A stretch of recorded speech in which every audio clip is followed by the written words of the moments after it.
Good evening, everybody. Welcome to our midweek edition of our podcast. This is Two Guys and a Mic.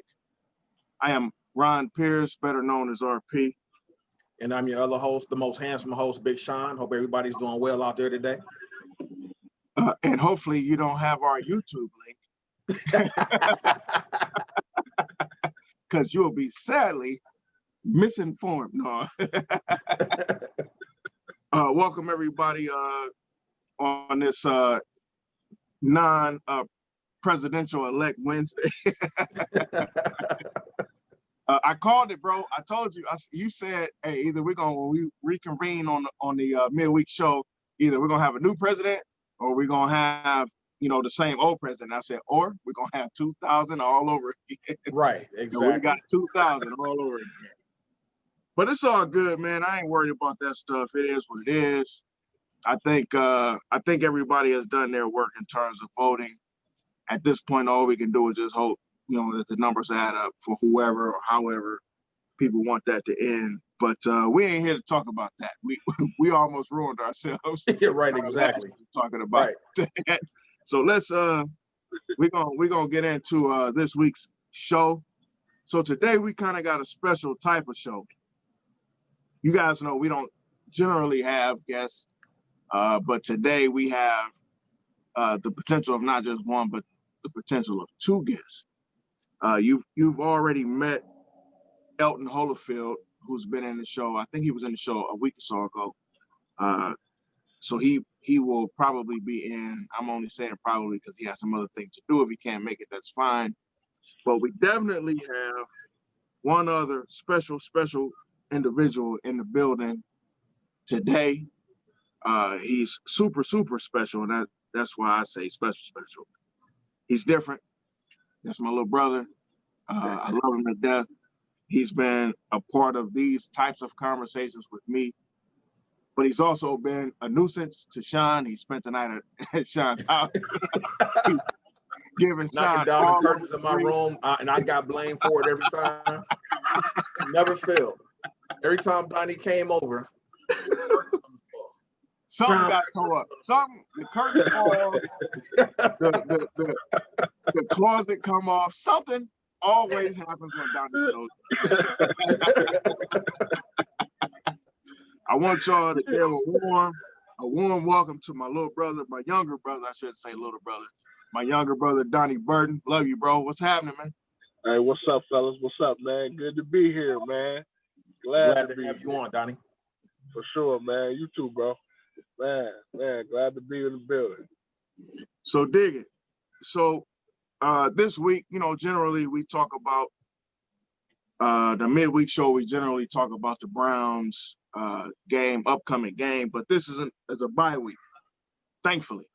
As we saw this week, we had a COVID scare in the building with the Browns. They didn't say who possibly had it, but they did say it was a current player who hadn't been in the building, and then they went on to this little hiatus, and they was going to do everything, by Zoom, I guess. Right.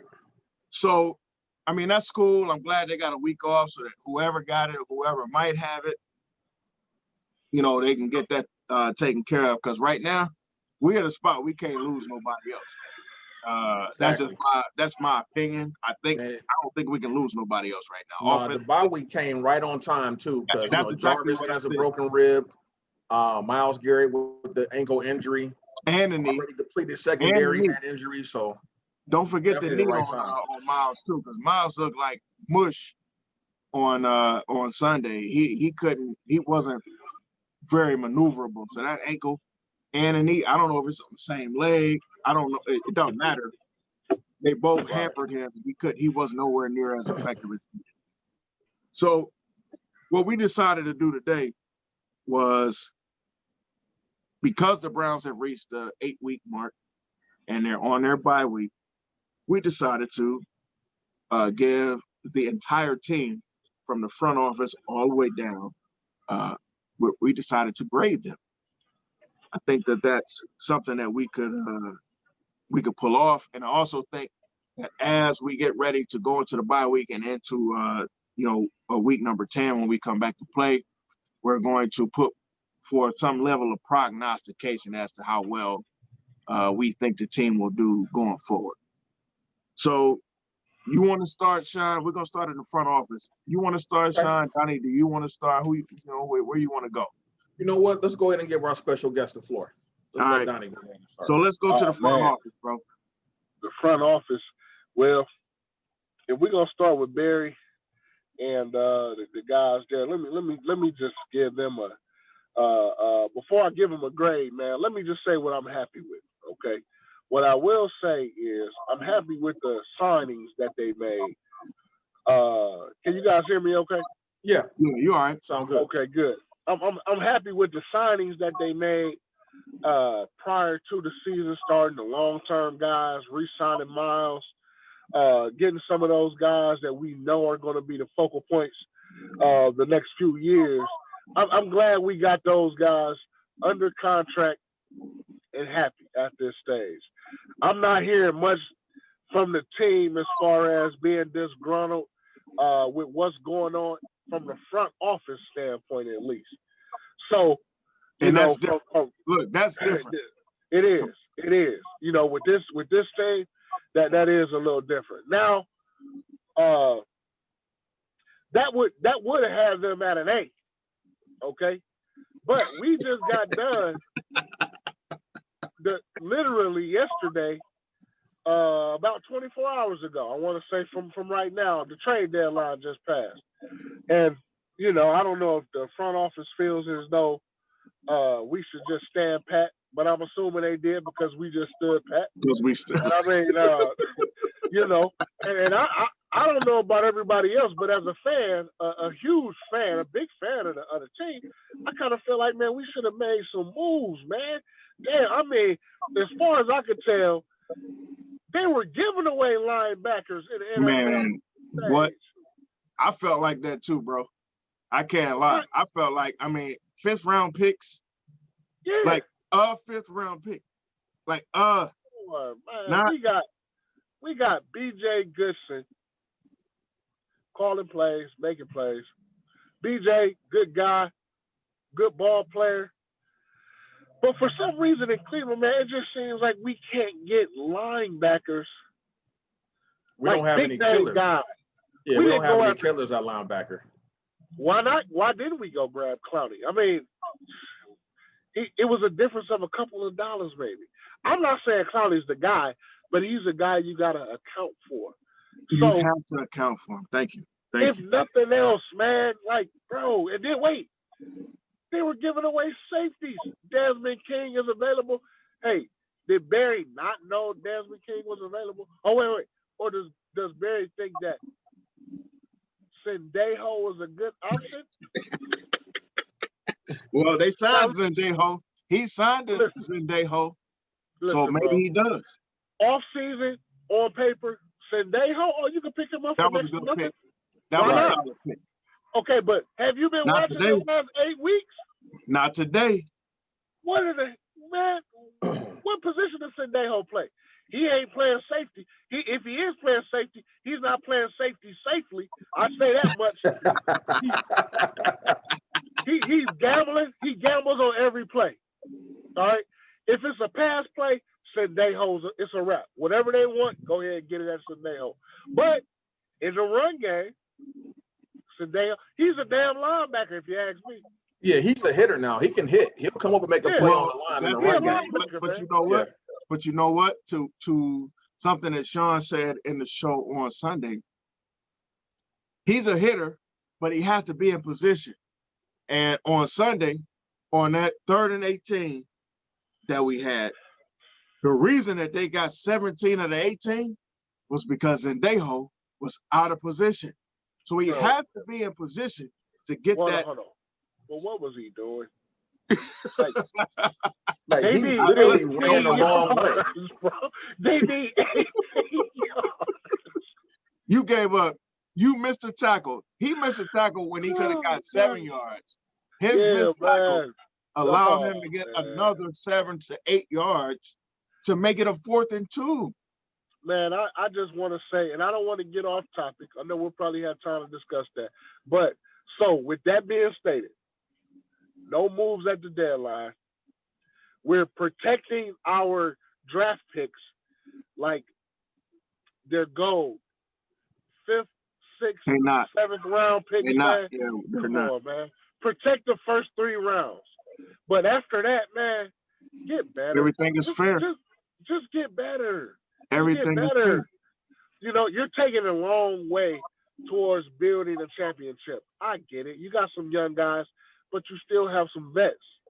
So you got to kind of appease both sides. So with that said, I got to get a front office a B- right now, man. You said B minus. Okay, so Donnie says B minus. All right, Sean. And I like the guys too. I like them. But hey, I like them too. But Donnie, excuse me, Sean, you on the clock, bro. What you think about what grade do you get a front office, bro? I'll give the front office a B. I think they've done a pretty good job so far, and compared to what we've had in the past, it's like night and day. You know, I think they brought some stability to the organization. You know, you don't hear, like Donnie said earlier, you don't hear a lot of chatter coming out of Berea this year. None of those crazy rumors, infighting. It seems like everybody for once is on the same page. They're kind of staying out the way, you know, kind of falling, you know, like Hugh and Freddie seemed like they wanted to be in the spotlight, as well as, you know, our past GMs and Barry and D. Podesta and Stefanski, the whole I never even see them like in the background. Yeah, Right, I never even see them do. That's a good thing. right. That is good, So, man. That's good. But as far as like the picks that we've made, I think we've made some good picks. You can see the impact on the field. Now, as far as the trading deadline, I think the way that they were looking at it is if you can find someone that can be here for a little while and actually make a difference, they would go ahead and make a move. But I don't know if they saw anybody or targeted anybody that's going to put us over the top this year. I don't think we're a Super Bowl contender. We're a fringe playoff team. Would I have liked to have seen a move? Yes. Only if it made sense. But hopefully going forward, you know, maybe they'll let some of these young guys play. I mean, why isn't Redwine playing? He's a young guy. He can't be any worse than Sandejo. So Can't be, man. Yeah, you might as well go ahead and let him play and let him get some season. All right. I'm glad. And Look, listen, I'm glad you put him up too. against. I'm glad you put him up against Sandejo, because in my mind I'm like, what? I mean, he was a what? He was a 3rd round pick last year, a 4th round pick. I think it was a 4th round pick last year. Yeah. So you might as well see what the kid can do, unless he's just that bad in do. practice that you don't want to run him out there. Can he not play? No. I'm saying, like, come on, you got to be able to beat Sandejo. I mean, he can't. Listen, again, I'll agree with that though, Sean. He can't. I don't know that he can play any worse. As bad as I think Shelter Redwine is, he ain't any worse than freaking Sandejo. I'll tell you that right now. No, But he's a better cover corner, or excuse me, a cover safety than he is a run down in the hole. I agree. Right. I agree with that. So that's my thought process on that. And that's not, you know, not to shortchange you, bro, Sean, but that's just my thought on that. No, that's cool. You're good. So but I think overall the foundation for our football team is there. And I hate using the word patience because we've been patient for the last 40 some odd years. Look, you hate all cliche words. You hate all. I do. I hate cliches, but I think we have to be a little bit more patient with them. I know we all want to, you know, because we can see the progress. We can see we're on the verge of turning this thing around. And I think we're all a little antsy, but we've been so dysfunctional over the last 20 years. It's going to take a little while to get all that out of our system and out of that build, all that loser mentality out of the building. But I think we're on the right track. I like the position that we're in, and let's see what we can build upon. So I give you a solid B for right now. A solid B. And you gave me some stuff to think about because, you know, I'm not going to change my grade, but you gave me some stuff to think about. Actually, both of you guys did. I can't say it was just you, but y'all both gave me something to think about. And Donnie, before I even say anything, I don't want you to say a word because Donnie gonna tell you I'm the most negative cat he's ever met ever. You are. You say that I'm grumpy, but you are, man. I'm Like not He's you that said a the, little. he's I'm the not grumpy. grumpiest man I've No. ever seen, man. I'm not I swear. grumpy. However, I do tend to see more of the black area as opposed to the gray area. I will admit that. So I gave him a C plus. That was my initial grading, was a C plus, which ain't that far from what you guys gave him, a B minus and a B. Yeah. You know, I liked similar things. You know, signing Kareem Hunt, making sure that he was in the fold Big for a signing. longer period of time. Big, hey, To me, big that was signing, huge. man. Big Yeah, signing. to me, that was huge. Big Kareem Hunt, you know, and we didn't know. Risky signing, but a big signing. It was Look, risky. Yeah, you're right. it's paying off. It's paying off. Because what would we be doing without him? We would only have Nacho man. Higgins. Oh man. Yeah, it'd be ugly right now. Yeah. We It'd would be be extra hurt than what we season are. over. Season over. Yeah. And then, you know, Kadero Hodge, who played well before he got hurt. Yeah. Now we with signed Kadero, him. is okay? Now I don't want to again. I like to stay on track, but these are questions, man. Like Kadero Hodge, he don't catch the ball like Higgins, but he is a better blocker than Higgins. He I will say he that. doesn't catch the ball like Higgins. But I tell you what, right now without OBJ, we're gonna need all hands on deck when it comes to the wide receiver. I agree. So to me, you gotta have him, even if it's just to have an extra body, so Baker can have another person to get some extra reps too. That's why I kind of highlighted that one, because to me, you gotta have somebody else out there. If the idea is that Baker needs lesser guys, hell, Kadero Hodge is a lesser guy. You know, for that matter, yeah. Yeah, so you got to find guys that can get loose. You got to find guys that can be capable of you know, making a play or two here and there. And you know, we don't need guys all the time that's gonna make the biggest and best plays, but we need guys that are gonna make plays. So Kadero actually made a few plays. JoJo Natson was another one of those guys. I know he does, or he did the punt returns and stuff like that. It's some negative signings. We didn't think that at the time.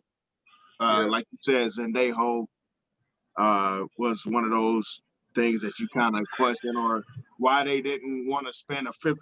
We had, outside of our first, second, and thirds, we had a fourth and a fifth and a sixth.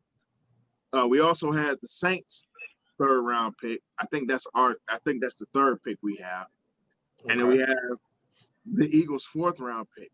So, dude, I'll tell you what. Now, are those in addition to what we have on our own already?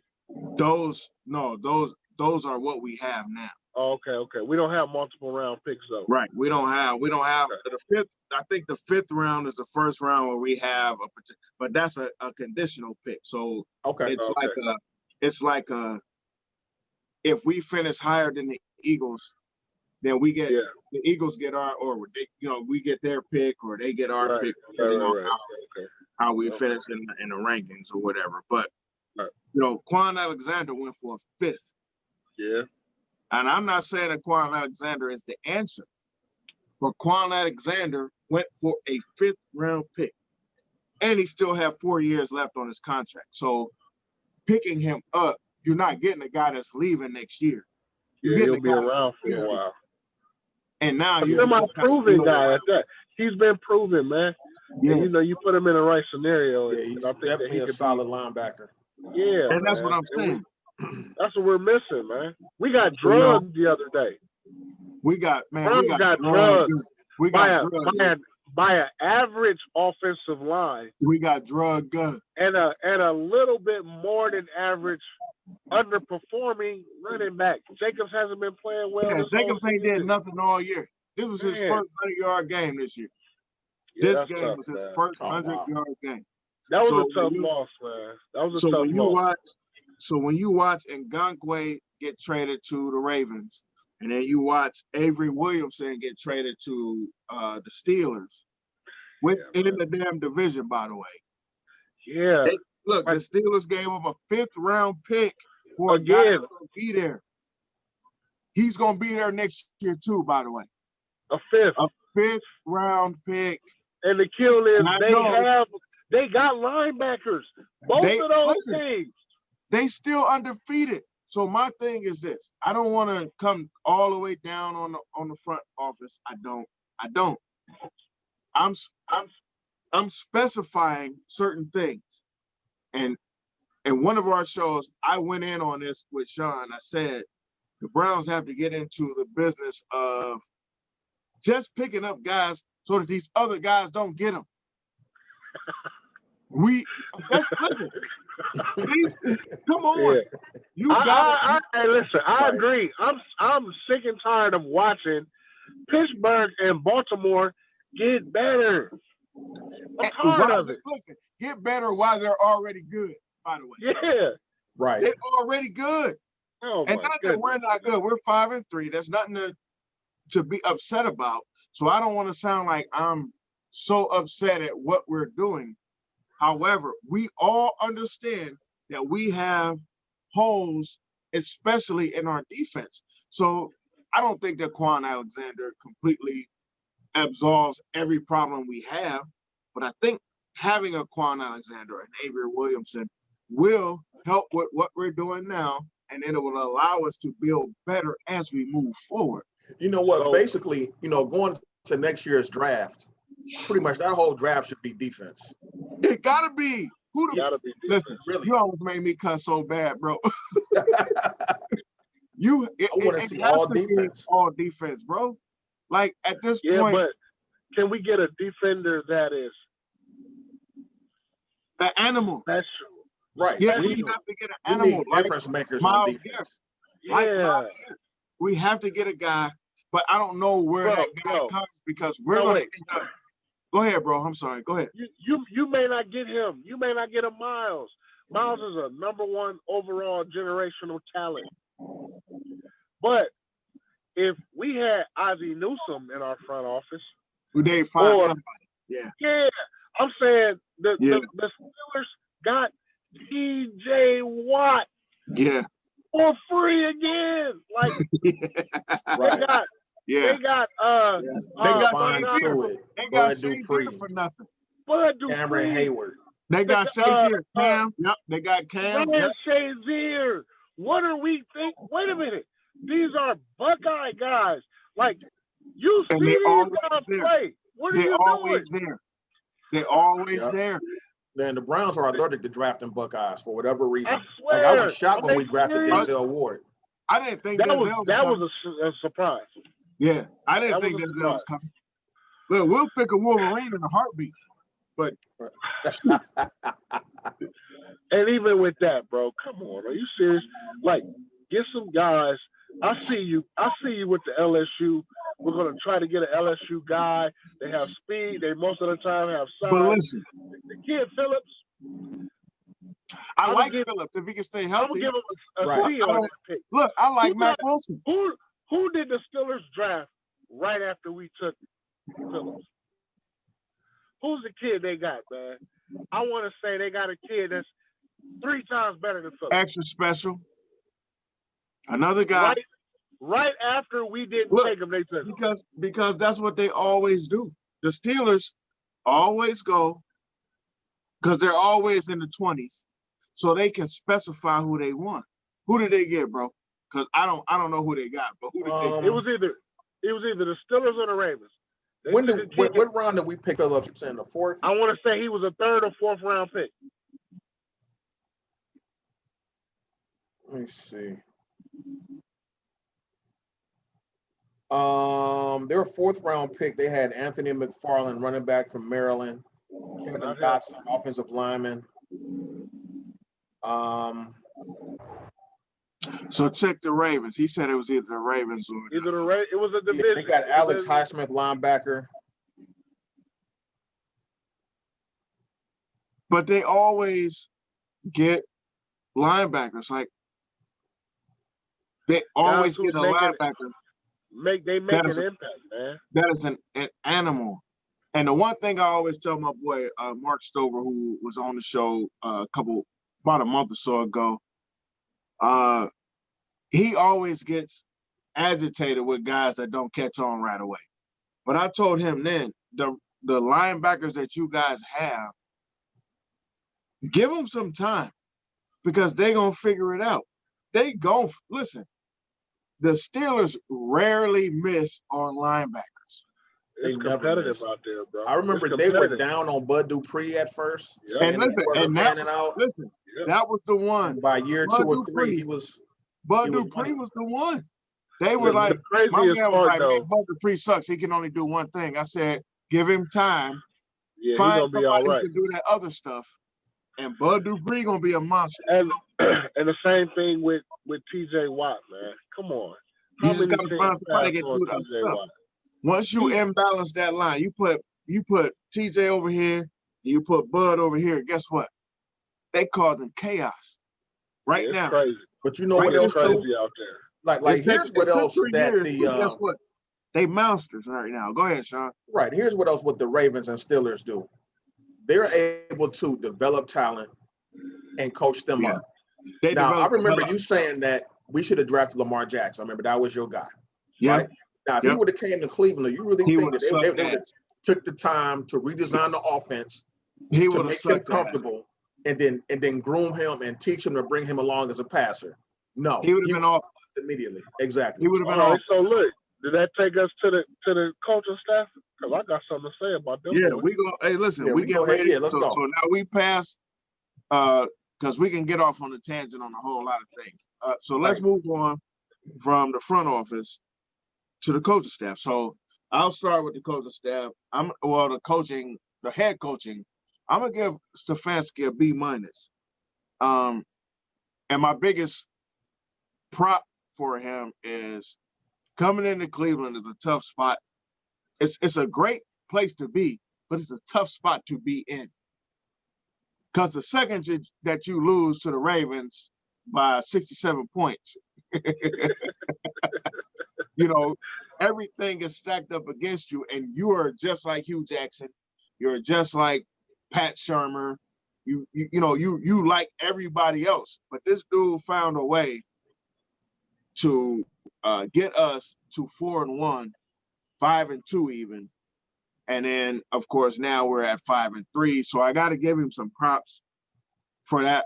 Sean, you already know where I'm getting ready to go with this. I like I know his everyday stuff, and I like his new stuff, and I like how he keeps everybody engaged. I don't like that bullshit about I'm going. It's just another week. It's just another game. That bullshit has to go. I'm not accepting that as a coach. He probably could have gotten a higher grade from me if that were the case. You have to coach every game and understand what every game represents, because as we continue to move forward, and we talked about this on Sunday, now we're getting ready to get into bad weather games. We're starting to get into games where teams are coming in here looking to make the playoffs or make a run for their division. And if he's seeing it as a regular game, his team ain't ever going to be ready, man. And that cannot be the case. And that's going to get him run out of goddamn Cleveland. That is for sure. So I give him a B-, mostly because of that stupid statement. I give Bill Callahan a B because I think the offensive line has been solid. He gets a solid B. I think the offensive line has been pretty solid. Alex Van Pelt, I gave him a C+. I don't think he's been awful. And I think he's been hampered by not having Chubb to run the ball. I think that offsets. Can y'all hear me? We can hear you now. Because I can't hear y'all. But y'all can hear me? Okay, cool. Yeah, I can hear you.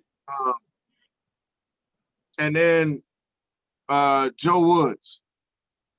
I think Joe Woods is I think Joe Woods is calling defense with sticks right now. Like he don't have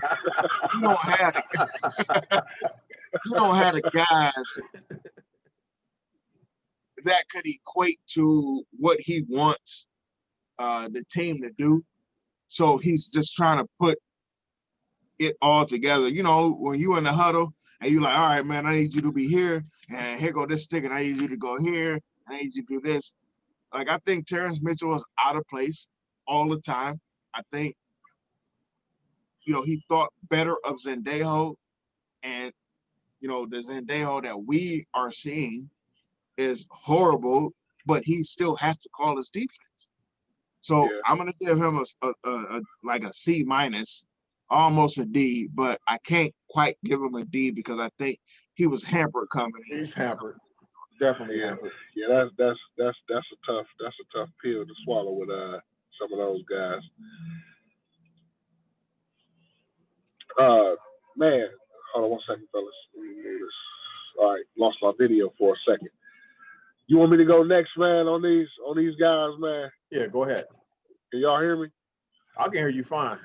I think Ron is having some issues with his audio and his mic. His mic, yeah. Can you hear me, bro? RP.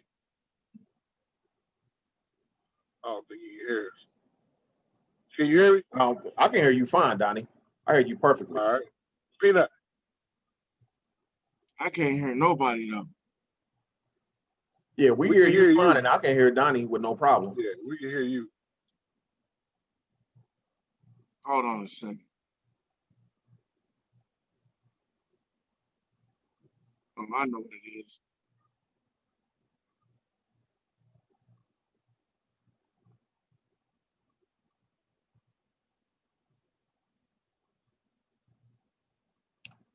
Well, okay, America, we're having a few technical difficulties.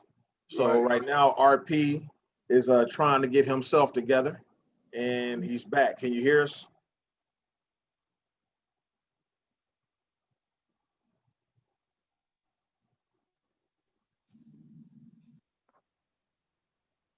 I have them on my screen right now. All right, good. All right. I'm back. I can hear you now. All right, cool. Yeah, cool. I don't think your video, I can't see you. Turn your video back on. Right. Yep. I had to go to a whole nother type of situation. Can y'all see me? All right, there you go. All right, cool. All right. So yeah, we talking about these grades. Okay. So yeah, we on the coaches. Go ahead, bro. We were talking about the coaches. Go ahead, bro. Man, I'm gonna start off with Stefanski. First of all, I'm mad that Donnie took a big breath before he said anything. I know what that usually means for Donnie. Go ahead, dog. I swear, man. Sometimes, man, you know, I live down here in Houston, man. So I don't get to talk Browns all the time like I would love to, man. But okay, so let's talk Stefanski. I'm gonna give Stefanski. Right now, overall, I'm gonna give this guy A minus. A minus? A minus, man. Okay. A minus for head coach, man. Here's why. He has a very, very good scheme that he would like to run with this team. Overall, I'm gonna give him his first year out, you get an A minus. Here's why. We have a very good scheme, a scheme that can dang near, in my opinion, beat just about anybody. If we're at 100% full go, we got all of our guys. It's a perfect world. I think that we can be in any game. And I think that the fact that we have lost the few games that we lost prior to this last one, the first two, the Ravens and the Steelers games, I think we were outmatched a little bit. Yeah. And I want to say, I don't put the 100% blame for that on the coach. I won't do that. Not all of it. It wasn't. Offensive line coach, I'll go there next. I'm going to give the offensive line coach an A. I'm giving him an A for sure, a solid A, because whatever he whispered in the ear of Wyatt Teller. Listen, I think Wyatt Teller just understood some shit at the offseason. He thought somebody was coming in to take his job, And that kid went to work. Bro, he might be the best pulling guard in the He entire is. NFL, man. Before he got hurt, he was rated the highest right guard or guard period in the league. Yeah, that guy is. When I watch him pull and become the lead blocker, it's something beautiful to see, man. I watch Batonio, and I like Batonio, but Batonio don't get downfield like that dude does. Yeah, Wyatt is clearing space. Yeah, he's different. So if he can keep that play up, then Callahan is the guy. He can't go anywhere. I don't give a damn who else y'all bring in here. You have an offensive line coach that needs to be in Cleveland for the rest of his career. Period. That guy, let him stay, man. Like, shoot. Yeah, right. I'm gonna give him the grade. Uh-oh, your mic went off, bro. As well. And looking over. You giving Van Pelt an A too? I'm gonna give Van Pelt an A because I think we have the best running backs in the league. I think that the running backs need to work on their vision at times, but I believe that he pulls out his little Zoom tablet and he'll show them, listen, you missing holes, man. Like, I literally enjoy watching the coaching happen and then the production happen following. Because it feels like they actually are coaching. Not just I'm the coach. It feels like they're going to guys saying, yo, as you come off the field. Hey, let's sit down, let's look at this. And that's I like that. So that part of it is okay with me. That part is okay. Tight end play has been pretty good. Could be better. Situation with Joe Cool, situation with Higgins. Again, I think that's a positional and a head coaching thing. I think that we need to keep more receivers active. We need to keep more tight ends active. And I know it's a 53-man roster. You can't have everybody active, but we're seeing that those are tough positions to fill when you're down, man. Okay. Quarterbacks situation. Baker is tough to discuss, but I want to do it because I'm here. Baker is to me, Baker isn't, I won't say he's not the guy. I won't say that. He's a game manager, but the guy can play. I rewatched the Steelers game, man, and as I watched it, at first I was so against blaming Baker for this game, but it was Baker's fault. It was. And I mean, I came a long way, bro, because I defended Baker for that all the way up until Thursday night. I was defending Even Baker. with the way the offensive line played that game? Sean. Baker, yes. It was a lot of that was Baker, man. I said, I was all about, man, they not giving Baker no time. Man, they not giving him no time. You got T.J. Watt, you got Dupree. The Steelers are getting home at 4. Baker had time. Baker had time. 100 times, Sean. I said it 100 times. When I rewatched that game again, slow motion, with my pause button, Baker had opportunities to throw the damn ball, bro. Yep. And he was just holding on to it. He was like he was scared. Quick throws. Now look, if they're dropping 8, you don't really have very many places to throw. But they showed that same scenario. The Steelers was blitzing. They were rushing for dropping 8, and they were showing quarterbacks dotting those guys. Okay. Making plays. Now, I'm looking at a couple of those plays, and I'm like, man, you know what? Baker don't have much time, but the decision that he made with that time on the throws that he was able to make, it was still bad decisions. I'm like, damn, I was okay. And that's so why that was kind of tough for me, man. That's why I can't wait to move into Baker Mayfield. Yeah, but I won't go there yet. I'm sorry for the second time. All right, go ahead. But defensive coaches, I'm gonna just round all those guys up. The defense right now is getting a C- from me. I think Myles Garrett is amazing, but the defense itself, I don't like T. Mitchell at corner. I don't like Sendejo at the safety. I would like to see Red Wine play more. I would like to see them use Harrison a bit more. I would like to see them figure out a way to get somebody out there in some type of a scheme. Stop. If you're not going to play bump and run, stop blitzing. please? Yeah, Just stop. definitely. Yeah, you can't have hands off and Just stop. blitz, and you don't have guys that can cover Just stop. singularly like that. Because you have zero help over the top. Pete Yeah. Mitchell is being picked on by every quarterback in the league. And all of it ain't his fault because he actually has played decently. I'd rather see him at safety, to be honest. I'd rather see him at safety, man. I just would. But that's it. I'm going to just round it out like that and just say the whole defense of everybody on that side, except for Myles Garrett, is getting a damn C- from me. That goes into what we've been talking about anyway. But we gonna actually itemize each position. So Sean, what you think about the coach? The coaching, all right. So I'm gonna give Stefanski. I'm gonna give him a B. I think a solid B. You give him a solid B. So once again, I think he stabilized the organization. I can tell that he's a teacher. He's been put in a tough situation when you're bringing in, installing a whole new offense. You're a first-time head coach, and you've had no offseason to speak of. So considering all of that, I think he's done a very good job. My only gripe with him is like what you said about him treating the Steelers as just another game. Hopefully he learns that it's not just another game. It's a divisional game. It's a rival game. The fans hate him. So, you need to pick up the intensity because Mike Tomlin, the reason why I like him, he treats every divisional game as a war. Yep.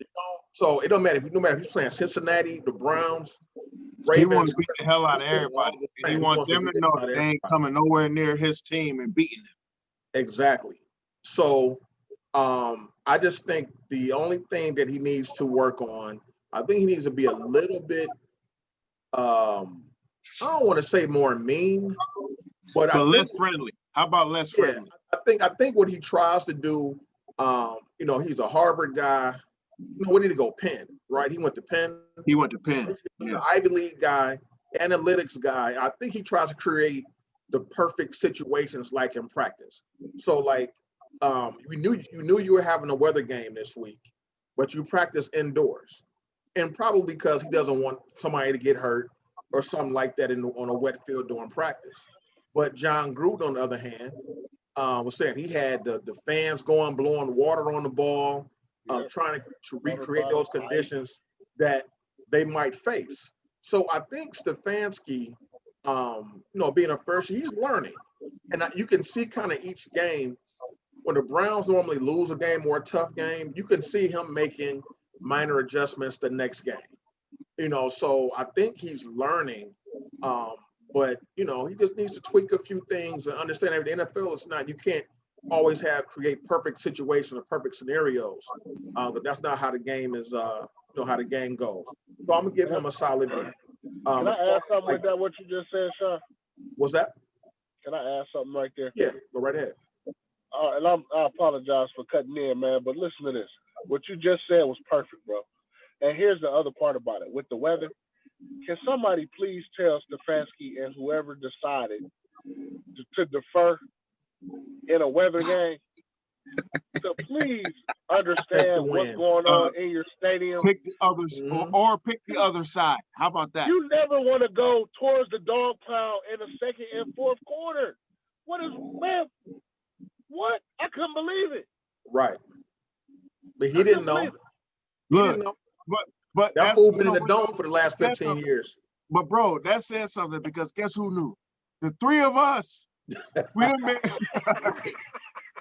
been to enough games that we all know, and we talked about it on the show on Sunday. Right. Oh my God, man. Damn stadium and have felt the wind coming. Why would I want to go the other way where it's open at? Exactly. Wow, man. Both ways. Hey, that was terrible. I don't know who called that, but I was hoping we made it to overtime so we could switch it. Like, bruh, you're not making no field goal. They made 2 field goals on this side of the field. That field goal that the Raiders kicker missed could have been the worst field goal. I mean, that ball went up and that mug just carried off.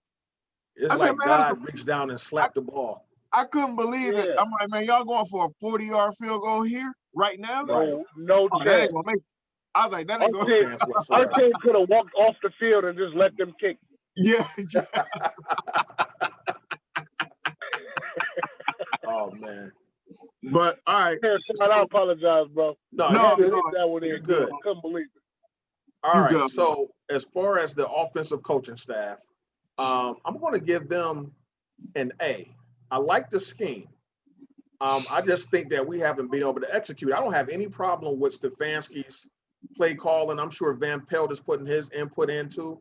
The scheme is there. The execution just hasn't been consistent. I think Garrett Bush was saying he does like the all 22. So he says when he goes back and watches the film, the Browns have receivers open all over the field They usually do. every game. And it's just that Baker, for whatever reason, either wasn't able to find them or he didn't have the time to find them. So I think the scheme is there.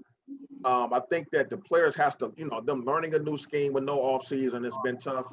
But I give the coaching staff an A overall, offensive line coach, etc. As far as the defense is concerned, I'm going to give them a C minus. Now I know Joe Woods has been handcuffed, but I hate just because you feel that you don't have the personnel doesn't mean that you have to play soft all the time because you're going to get beat. I just think he. Oh, go ahead, bro. I'm sorry. You know what I'm saying? Let's the Browns kind of play that bend but don't break defense, right? Playing, 85 yards off the receivers. All I got to do is run 5 steps, turn around, catch it first down. I can't stand that. So I know they don't want to get beat over the top. So either you're going to get beat over the top or they're going to matriculate their way down the field and eat up clock. So either way, you're getting beat. So my thing is, why not be more aggressive, especially when you're playing like a young quarterback? Now, they did it against Cincinnati. They got a little bit more aggressive against Joe Burrow. Still got chewed I was up. getting ready to say, we still got our asses Forced handed him. to us. Yeah. Yeah, but they still kind of forced him into some turnovers and some bad plays. So my thing is, why not be a little bit more aggressive, play a little bit more bump and run on the receivers, and switch it up a little bit and see what happens. But overall, I give them the defensive coaching staff like a C minus. All right. Well, do y'all want to go into each position or do y'all want to just keep it moving? Because I think we've kind of spoken on a few things. I mean, I wanted to highlight a few things with certain players. We can highlight some of the. We can talk about some of the play of each player. Yeah. So Right. I'm glad you said that. So let's go into the quarterback play. Everybody's got something to say about Baker, good, bad, and indifferent. We've been very fair about Baker here on the show, Donnie. I don't know if you've listened to the show or heard the show, but we've been very fair. Baker has been very inconsistent over the last year or so. He had an awesome game 2 weeks ago. He didn't start out awesome, but he, recouped himself and got himself together. And he did not lose the game last week. It wasn't necessarily his fault. No, it definitely wasn't his fault. He made plays. He made enough throws to win the game last week. I agree, 100%. So I'm not gonna kill Baker. I kind of think Baker, while we kind of say that he might not be the guy, I'm kind of the guy that's like, he still might be the guy. We need to develop him. Maybe within the next year or so with the same coach and with the same offensive coach and with the same quarterbacks coach and with the, you know what I mean? He can get into the same exact rhythm per se. My only knock on Baker is that whole OBJ thing. Maybe he's better or worse when he's not on the field. What if you get another guy that's really good on the field? You have to make that adjustment. You have to figure it out, bro. And I know good. You know what? And I don't even think it's about a guy like OBJ to just pop up on the field. I get that. I do understand. I don't think it's OBJ being good. I think it's the personality that he was overwhelmed by. No, I think so too. I do. I mean, it's like having, I won't even go that far, but it's like having, if you had, say, an AD, because AD isn't isn't LeBron. So if you had an AD on your team and he just came to your team and he's better than everybody else that does what he does, you got to figure out a way to get that guy the ball, and you got to figure. So I understand the need to get that guy the ball to keep that guy happy, but you also have to understand, as the quarterback, I have to make sure that everything is still running a certain kind of way, because I'll tell you something else that makes OBJ happy. It's us winning. I've seen him have 3 catches for 40 yards and no touchdowns and still be celebrating on the sideline. I've seen him do it. So and again, I'm not advocating for one dude or the other dude. What I want is for my quarterback to be capable regardless. That's my only thing. Yeah, he needs to take control of the huddle, because you've seen him do it.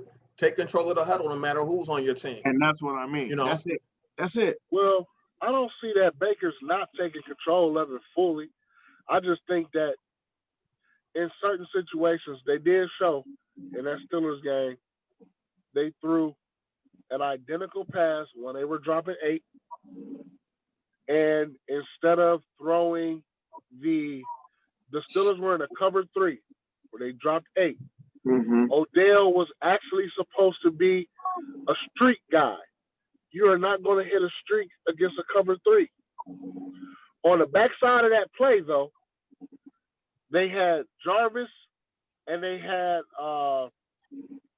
I want to say it was Higgins, not Higgins, but it was Jarvis and the other wideout. They both ran comebacks. The same play that Baker got Odell injured on, the same play he got injured on, we ran that exact same play later in the game. But on this particular play, they had Peoples-Jones running the streak, and over here they had Jarvis running the same route he ran before. And he threw it to Jarvis. Baker threw it to Jarvis, dimed him, and it was a first down on that same exact play. But the crazy part about that play, though, I didn't see that the first time around, but I didn't see that either. But I'm glad you pointed to that. I'm gonna shoot you guys that video when we're done talking here to take a peek at that. Here's the other part of that, because on that particular play that OBJ got hurt, had Baker thrown it out and over the top, there was no safety over the top. That would have been a touchdown. No, bro, it wasn't. No. You think? Okay, well, when you re-look at that play, you're gonna see the defender was 10 yards off the line when we hiked the ball. He's in a cover 3. You're right. I got OBJ on my team. I feel like I could probably make that throw. Listen, and you got to be the guy that can make the throw. Now that's the difference. That's where they said that's the confusion that Baker had in his head. I got 13. I could dare to make any throw if he one-on-one. He'll probably go and get it. Okay. But to be honest, that wasn't the play. They ran the play opposite side of the field, going the opposite direction, and they completed the pass. Same play, no OBJ. Again, that still kind of goes into Baker. Like, if you don't think that your guy got it, you got to be able to look up the field regardless of who that is. Say, bro, you didn't have it, or I couldn't make that throw. And nobody's gonna say they can't make that throw. But if that was just a bad decision on one play. It did cost us a player like OBJ. But again, and listen, I ain't blaming him for OBJ getting hurt. I'm not either. I'm not either. You know, I'm not gonna put that on Bake. Bake kind of took that on himself, but I wouldn't put that on him. Yeah, no, that's not on Bake. But if I can talk about Bake for a second, I'd say Baker Mayfield, decision making, he got to do better. But Baker can throw the ball. He'll find guys. I think he can handle them. He can handle the pressure, because it is pressure playing with those guys on the team like that. In the Raiders game, he made some great throws. Guys dropping passes. Jarvis dropped 2 in the end zone. Yep. Njoku dropped a huge third down. A huge third down. That was awesome. You make those plays we probably and have it's a a different different game. and it's a different game. That's why I said I can't blame Baker for that game. I don't blame. I You know I what's can't even sad say though? I That there were can't blame people him. trying to. I don't. I There are don't people in blame Baker. Cleveland that hate Baker so much they were But trying we to find talked about something to that, blame him Sean. about. We And talked Sean, about that, you Sean. made a good point, Sean. National media, Skip Bayless, those guys, they tried to kill Baker for that game. And with that said, I knew for a fact, man, you guys didn't even watch the game. No, You of know what course I they mean? didn't. You're watching highlights, man. That game had nothing to do with Baker Mayfield Baker at all. didn't have great stats or whatever you want to say. But if you watch the game, Baker didn't do nothing, not one thing to lose that game. They showed 4 or 5 passes that Baker might have made that were, to me, Kind of off. There was a little bit off. But they were insignificant plays throughout the game. Like exactly. Those plays didn't Because decide anything. if my man, if Jarvis makes one of the 2 catches he dropped in the You end win that zone, football game. that changes the game. You win that game. I'll tell you what else. If Njoku makes that catch pass on 3rd and 8 and gets that first down, that changes how the game is being played. Kareem if we don't dropped the fumble, pass too, he dropped the screen. I mean, and then Bryant, You bro. had the Harrison Bryant fumble. if you don't fumble that ball, bro, oh, man, bro. it changes everything. So I'm not putting none of what happened the other day on Baker. I honestly think that they wasted a decent effort for Baker last weekend. When I was looking for Baker to just show up and beat Baker, per se, I knew he wasn't going to get that opportunity being that with the weather, because you can't throw. You really can't throw downfield like that. Listen, I went outside in my house, and I'm on the lake just like the Browns are, and that wind was at least 40 miles per hour outside. Yeah, it was bad. So imagine it in the stadium. Whipping it in the stadium. And look, so I'm not gonna why kill does Baker. snow and the sleet only come when the Browns had the ball? Look. Hunt said the same thing. Hunt said, every time we got the ball, it's snowing and sleet. Yeah, that was bad, man. That was all bad. He act like, you know what, Hunt act like he ain't never been here before. That boy grew up. Exactly. I said, man, you know what this is. It was just when we had the ball, though. But I'm that's like, what he man, said. the wind stop. But you know what he said? Look, you know what he said more specifically? He said, every time the fans yell, it seemed like it starts sleeting. I'm going to tell them to shut up. Yeah, they got to chill. I feel you, Hunt. I feel you, bro. So, yeah, listen, man. I think that the Browns overall, we can't argue that the Browns are not doing better overall. Of course, we got things that we can work on. My guy, Myles Garrett, always opens up the script club. I love it. I was mad last week that he didn't open up the script club. You know, almost. He came close. That knee contusion. Yeah, he did. Came close. Olivier got it. He almost got the script club opened up last week. Oh, man. Yeah, I don't know how that boy held on to that ball. Listen, I don't know how he missed that ball, but that script club almost got opened up last week. By my guy, Miles. Miles, I don't even have to tell you what grade I gave him. Yeah. Everybody else. He's a game changer, man. That guy can win games for you. And that's why I said we needed to have him on the squad, because to me, you got to have a guy that can change the game because he's out there. You got to have LT. LT could be halfway healthy, but because LT's out there, you got to account for that guy. If LeBron shows up, you got to make sure you account for LeBron, because LeBron, in your own mind, I don't care if he have speed. I need to make sure he's not going to be at full speed, and I have to account for that. So, other than Miles is probably the only player that I'm giving a full A++ to, player wise. But I think the team is doing better. I think we're in a better spot as we move forward, prognosticating as we move forward. I see at least another 5 wins. I'm not sure if we'll get 11 or so, because we have the Titans, we have another game with the Ravens, and we also have another game with the Steelers. I'm not sure if we'll win those games, but to finish 10-6, we've done this before and just missed the playoffs. Yeah, please don't bring that back up. Well, that was We talked about that before. We didn't have to do that, but this year might be the year that we walk away with 10-6 and say to ourselves, okay, we good. That's what I'm thinking, and I'm trying not to be the negative Nancy. That's not being negative at all. I think that's pretty much on. I think that's pretty much on point. I'm looking at about 10-6 too. And it's probably going to be a game that we're supposed to win and we'll probably lose.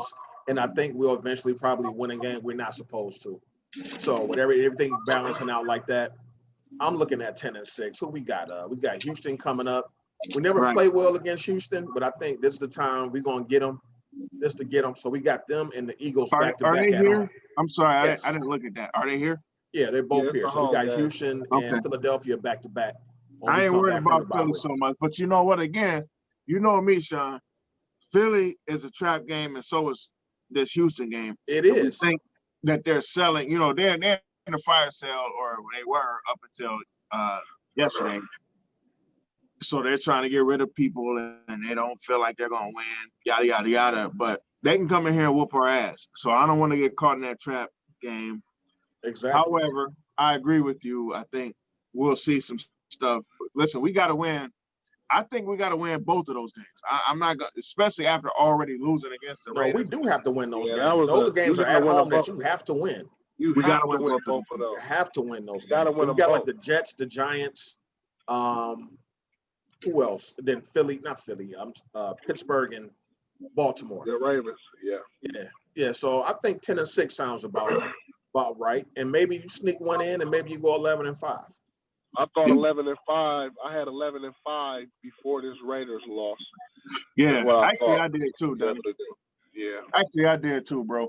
I thought 11-5 first, and then we lost this dumbass game, which I didn't think we had to lose. I didn't think we had to lose this game. We didn't have to lose that game, man.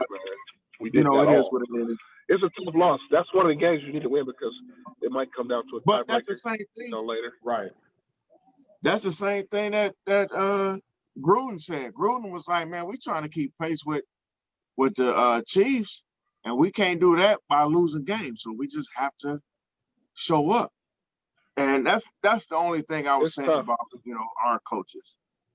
All right, so let's move past the Browns, because I'll tell you what, as Browns fans, especially as steeped as the three of us are, we could go on for about 6-7 hours about the Browns. Let's move on real quick to Ohio State versus Rutgers. That game is on Saturday at 7:30 in the evening. We have another. It's a late game. Yeah, it's 7:30 again. As you can see, I'm always representing. So I'm about to. I think I'm gonna make the Wednesday my Wednesday attire always some Ohio State stuff. So, so last week, we had a really good game. Honestly, it was a closer game than we wanted it to be, and we talked about it on Sunday against Penn State.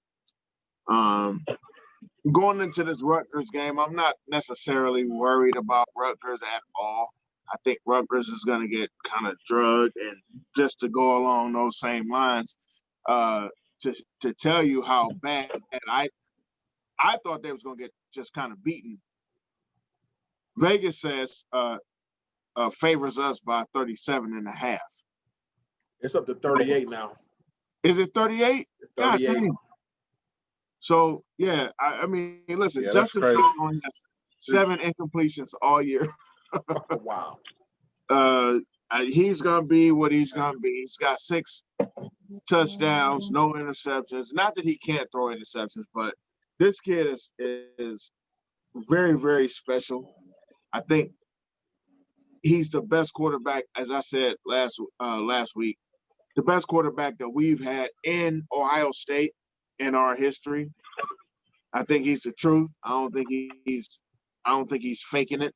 I don't think they're faking it. I don't think they're trying to make him into something. The dude can make every throw. Garrett Wilson and Olave are complete animals, and I expect to see them do some incredible stuff. But my biggest problem with this game is the running game. The running game is not great. It hasn't been great yet. Yeah, you touched on that last week. Like that's missing for me. I need to see the Ezekiel Elliott, J.K. Dobbins, boom, you get them big 60-yard runs for no reason because these dudes are back there kind of thing. And yeah, we just don't have those guys right now. And we have very good running backs, but neither one of them have the potential to be great, except for Chambers. I'm gonna keep saying his name, man. I think Chambers, from a little bit that I've seen of him, I think he has the potential to be special. Listen, I agree with you because the bit that I saw him before I had even seen any film on Trey Sermon, I thought that this was going to be our new guy. I forgot about Master Teague at the time. So I saw this guy, Chambers, and I was like, damn, he fast as hell. He has that extra step that you want him to have, but he's a freshman. So I don't think that Ryan Day is going to overtake, the angles that Master Teague has, because Master Teague was there. Master Teague, as a matter of fact, Master Teague is what Chambers was last year, right? I'll tell you one thing. I hate Master Teague's football game. Listen, Sean hates him too. Yeah, I don't like his game either. Yeah, I'm not a Master Teague. I'm not a Master Teague football fan. I'm not a big Master Teague fan either, but as a Buckeye, gonna be my guy. I'm just missing the speed, bro. I'm used to us having that speed at the run game, and I'm not seeing that from us.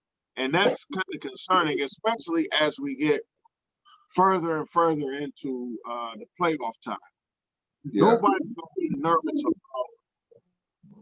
Nobody wants to see, Justin Fields' arm per se. Listen, I'm gonna force Justin Teague to throw on us because Justin Teague can keep throwing. That dude can throw. However, if you give them any layers, especially as you get to the Clemsons and to the Alabamas, if you can't run, they just gonna serve you up. So we got to figure out this run game, and that's important to me. And I think against a team like Rutgers, who sucks, you have to try to figure out the offensive line in terms of their run blocking, and Master Teague and Trey Sermon have to figure out that run game. And I think Ryan Day might need to and let Chambers get on the field. Yeah, especially if we're up, 30-35 at halftime, I think we should let some of the youngsters get in the game. The young QB, I definitely want to see more Steel Chambers in there. Like I said, a little bit I saw him, man. I think he has a chance to be a special running back. But Trey Sermon, my problem with Trey Sermons is it seems like he's still adjusting to the offensive line, how they move and how they operate. He just looks like he's waiting for the line to open up, as opposed. I mean, listen, this is a special kind of year. So let me say this. So he's actually seeing what he would have seen in week, say, 5 or 6. So he's seeing Penn State. He's seeing, these other teams that he wouldn't have seen right away. He would have probably saw some other, small schools first to get get his feet wet. And he would have been a little bit better off doing that. But now you like it to think of things. Penn State ain't waiting around to figure out if you figured it out. Penn State coming for your neck, my G. Especially in their house. And even though they're not that good, they were coming for these guys. This is with the teams that they played last week. So going into this week in the easy game against Rutgers, I think they need to make it run heavy to try to figure out the run game. And I don't know if I'm being too extra with that, but that's just how I feel.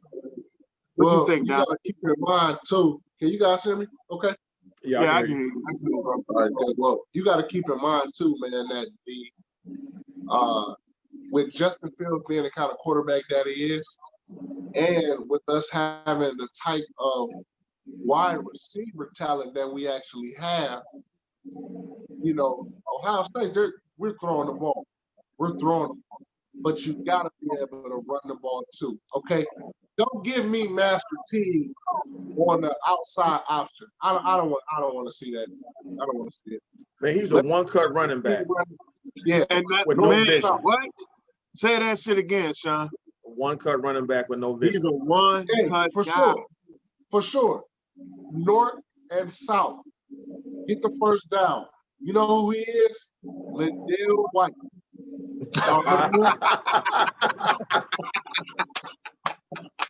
Man, that's a great comparison. That's a great comparison. We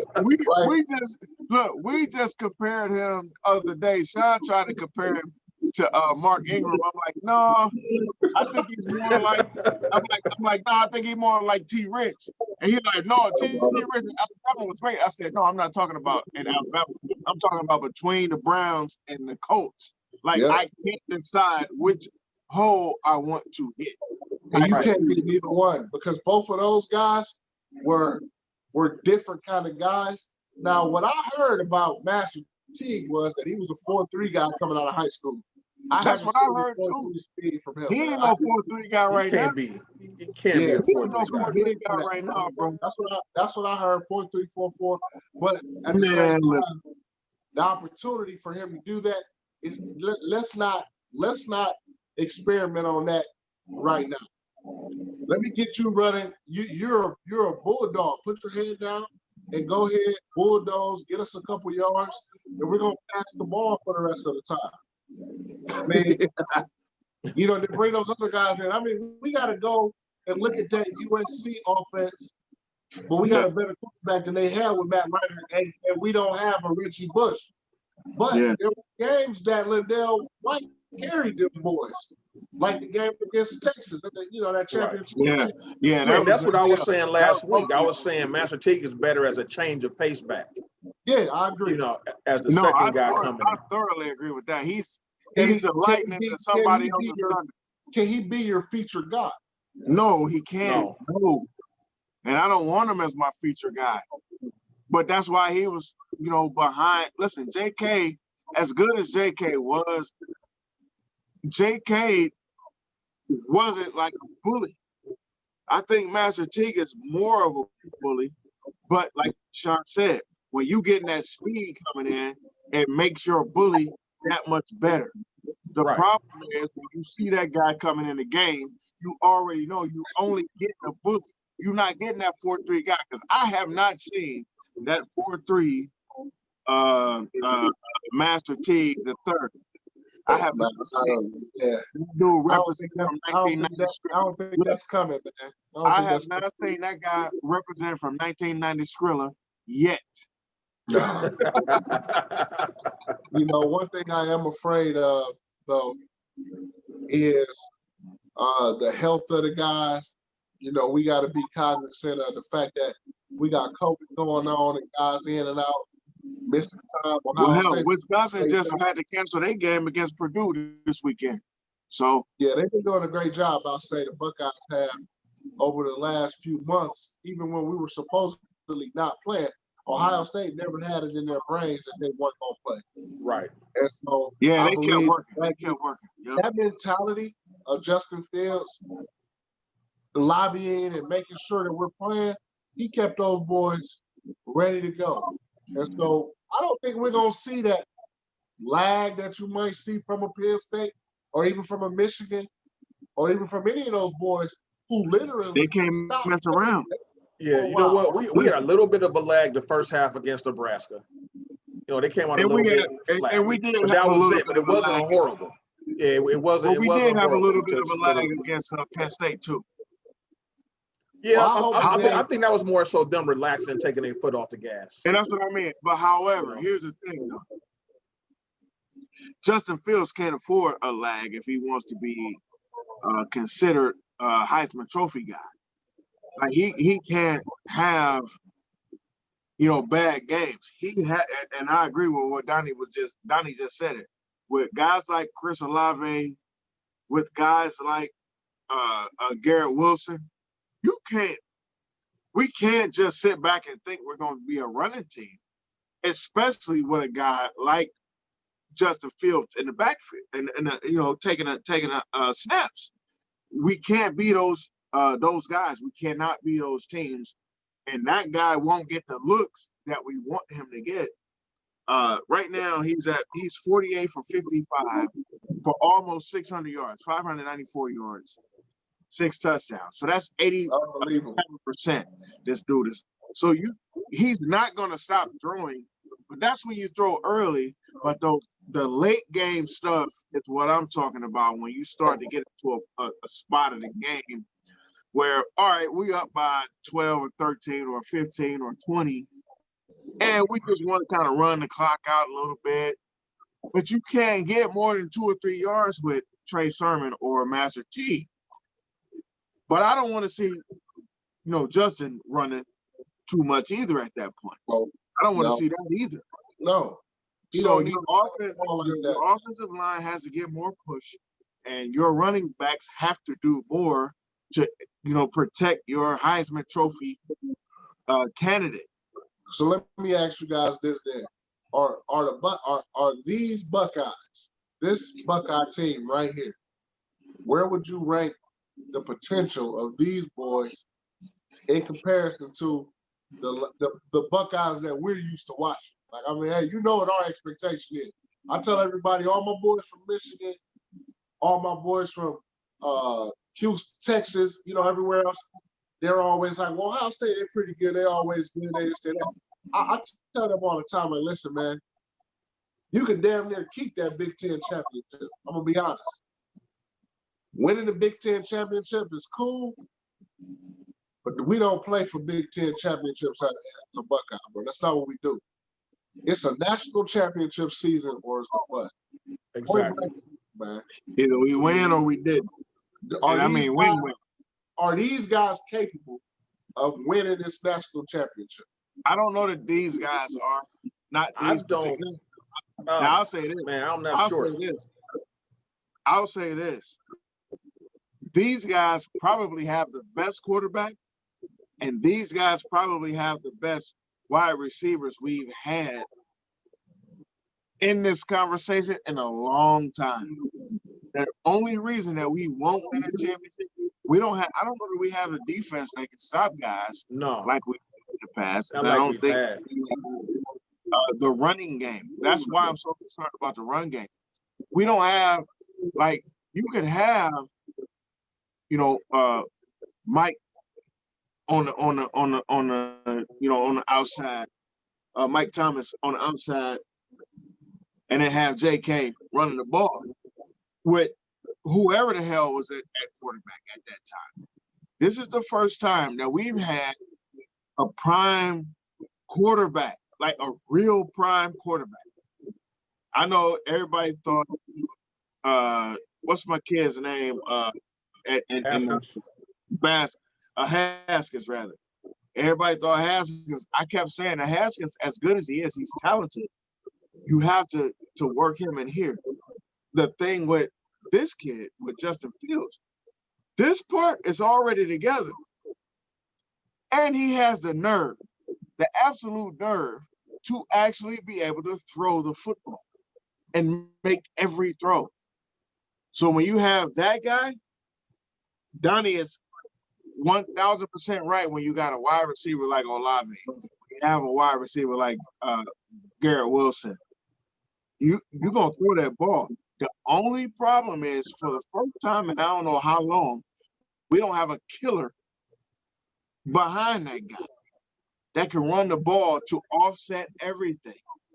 So, and defensively, we don't have a Chase Young or a Bosa. That's what I mean. Like, listen, our defense is not set up for that right now. So I'm gonna say this: no, we're not ready for a national championship run. Not this year. Man, I'm gonna say something different there. Let me say this. Let me just be honest. We didn't win with Mike. We didn't win with Chase. We didn't We win with. won with Ziegler though. Now we didn't win one with JK. We won with Now- Ziegler though. Yeah, we did. Now look, I'm only saying that to say this. Justin Fields never forgot his last throw from last year. That pick. Yeah. Oh yeah. Listen. Yeah. That motivating factor right there. You think that's gonna push him over the top, bro? Man, let me tell you something. I've never seen a kid with that type of passion to get back on a college football field, who knows that he's going to be a top 5 NFL prospect. He don't care about none of that. Justin want to win a national championship. And I'll be damned if I'm going to be the one to say, no, bro, you ain't about to win that this year. Because he got that. No. Man, Now here's one I thing like I that. will give you, Donnie. I think this I like year, that. with everything being in such disarray, if you're gonna pick off Clemson or Alabama or somebody like that This is the year. in the This is the playoffs, year. this is the year to do it. This is the year. Look how many upsets it's been. Everybody's This kind is of the year. So how did they hook up this year? So Yeah, yeah, and so, you know what? And this is why, again, this is why I love this show. This is why I love the guys that I bring into this show. Because sometimes y'all make me rethink what I said. Sean and Donnie, y'all brought something to me that I didn't think about. I didn't even think about how, Justin ended last season and why he might have the feeling. I didn't even think about that, bro. Man, we was Yeah, right me there. either. That's a great, He was right there. bro. That was right there with Clemson, bro. And look. And it wasn't Justin's fault. No, it wasn't. Olave stopped running. Why Yep. If Bro. Olave had kept running, we would have won that game, and that would have been it. That would have been it. It would have been a championship game. That would have changed everything. Woo. But Yeah. I'm glad you brought that up. This close. Yeah. Look, that was it, nigga. That was it. I'm Close. glad you brought that up, and I'm glad that Sean seconded that because it made me rethink that whole thing. Like, can they win it again? Well, if this dude is motivated that way, if there's one guy on the squad that can motivate that squad, it is Justin Fields because he's the guy on that team. He's the guy. Yeah. I don't know if y'all know that, but he's the guy. Guy. He might be the guy in college football right now. Now, he might be the guy in college football. I You're like right. Trevor Lawrence. I don't dislike him, Hey, but I'll tell you Justin what, Justin Fields- different though. Justin Fields got some D Watt in him, bro. Justin Yes, he Fields got does. some Russell in Yep. him, man. Yeah. So listen, He different. here's a better question though. At all those things we just talked about, here's the better question: Are will Rutgers, or excuse me, will Ohio State cover? It's I said it was minus 37.5. I think it's 38. Are they gonna cover? they'll cover. They Yeah, didn't I'ma cover say- last week though. No, it's different, bro. When you play at Penn It's a little different, man. This that's Rutgers- different, man. Rutgers shouldn't even be in They the gonna Big cover? Ten. Our Right. league, look, our second unit gonna I'm score. just playing. Look, I'm just playing Right. devil's advocate at this point because last week I thought they were gonna Okay. cover. You know what we're gonna cover? We're gonna get 2 defensive touchdowns.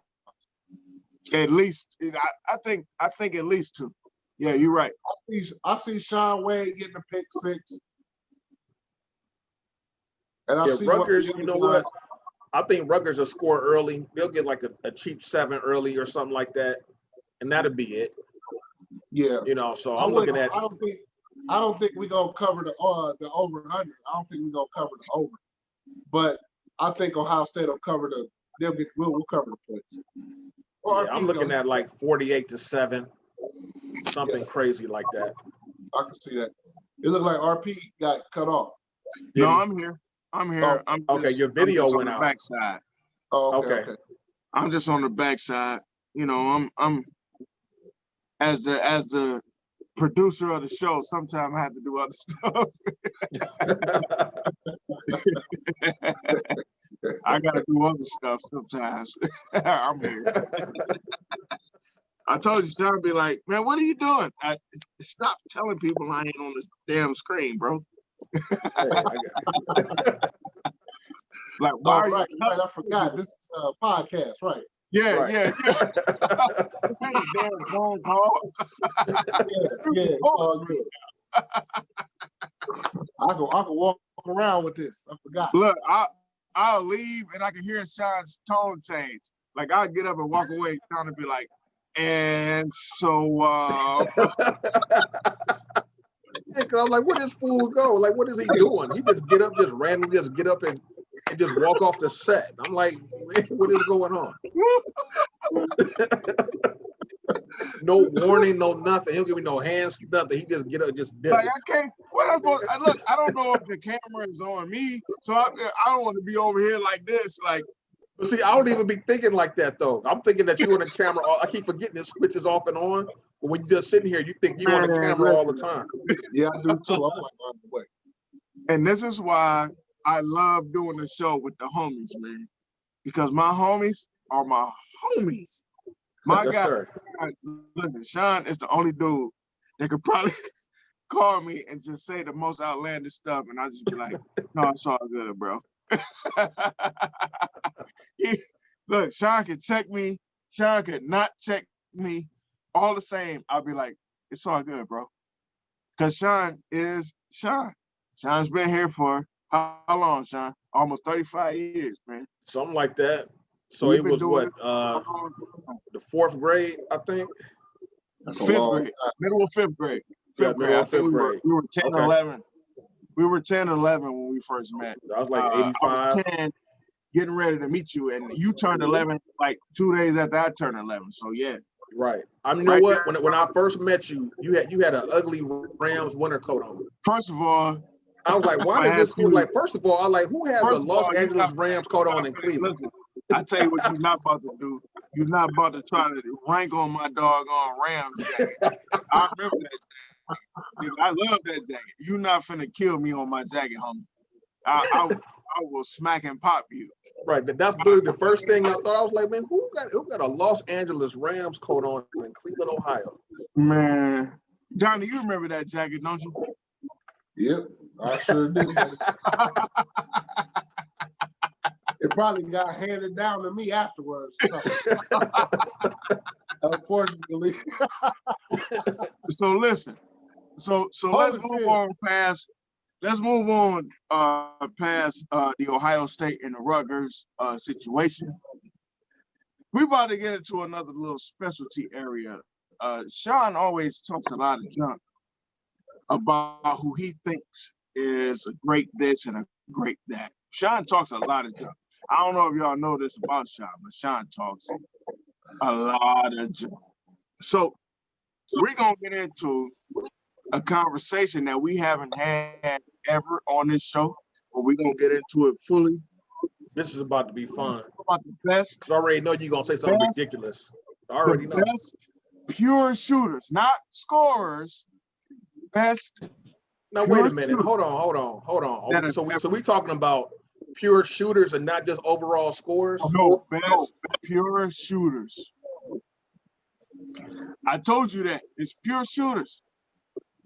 A guy who could just shoot your lights out. Okay.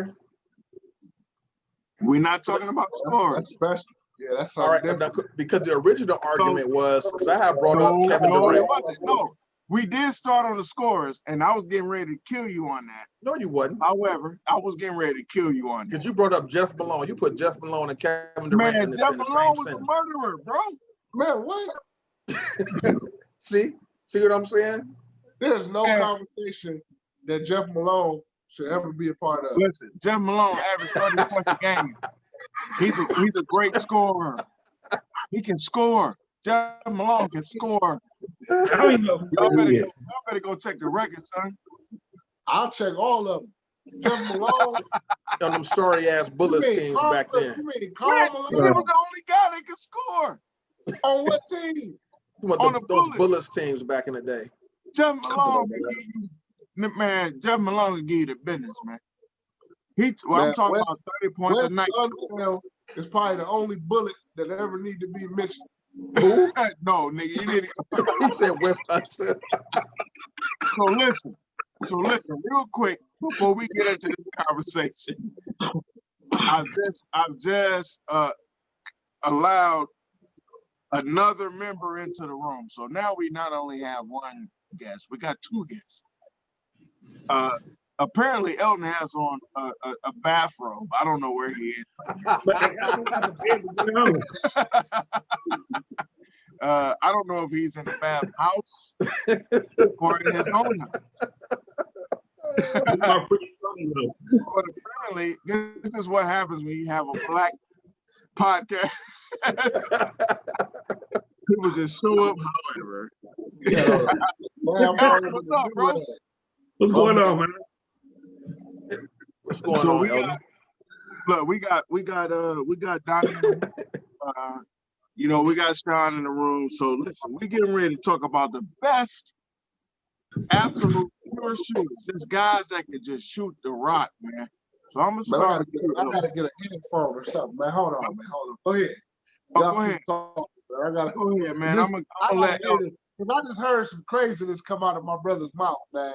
Man, listen, you better go somewhere. I had to be hearing this wrong, man. Hold on. So I'm gonna let Elton what genre are we going from? 80s on down? Look, we got 10 slots for you to pick who your best. Oh, well, cool. Okay, that's cool. That's how you feel. However you feel. Pure lights out shooter. My number one is always going to be Reggie's. For me, it's going to be number one. Reggie? Yeah. Bird.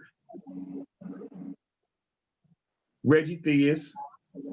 Oh, no. Reggie Theus. Now, you said people who could shoot. We talking about who just flat out shoot. Theus can shoot. Man, all right, man. Hey, listen. Go ahead, dog. You said who Reggie. I got? Bird, Theus. I'm about to Price. kill him. Who? Price. Okay. Jordan. Ray Allen. Oh man, he might be I might have to put Ray Allen number 2. Just in the middle had I'm getting ready to say, man, you tripping. Jump shot. You got Reggie Theus behind Ray Allen. I got 10 spots. To me, it don't matter what it is now, but I got Glenn Rice. I brought you on here as an expert, man. You can't be half-assing it. Reggie Theus. Oh, time out. Okay. We'll go Miller, Allen, Bird, Jordan, Glenn Rice. Okay.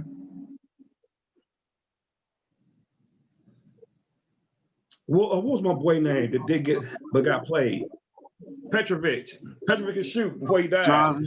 Oh, he was a better scorer than he was a shooter, but I give you that. Dog. Drazen can shoot. No, Drazen can shoot. He had mid-range, all that. Yeah, he was. So do we go Splash Brothers?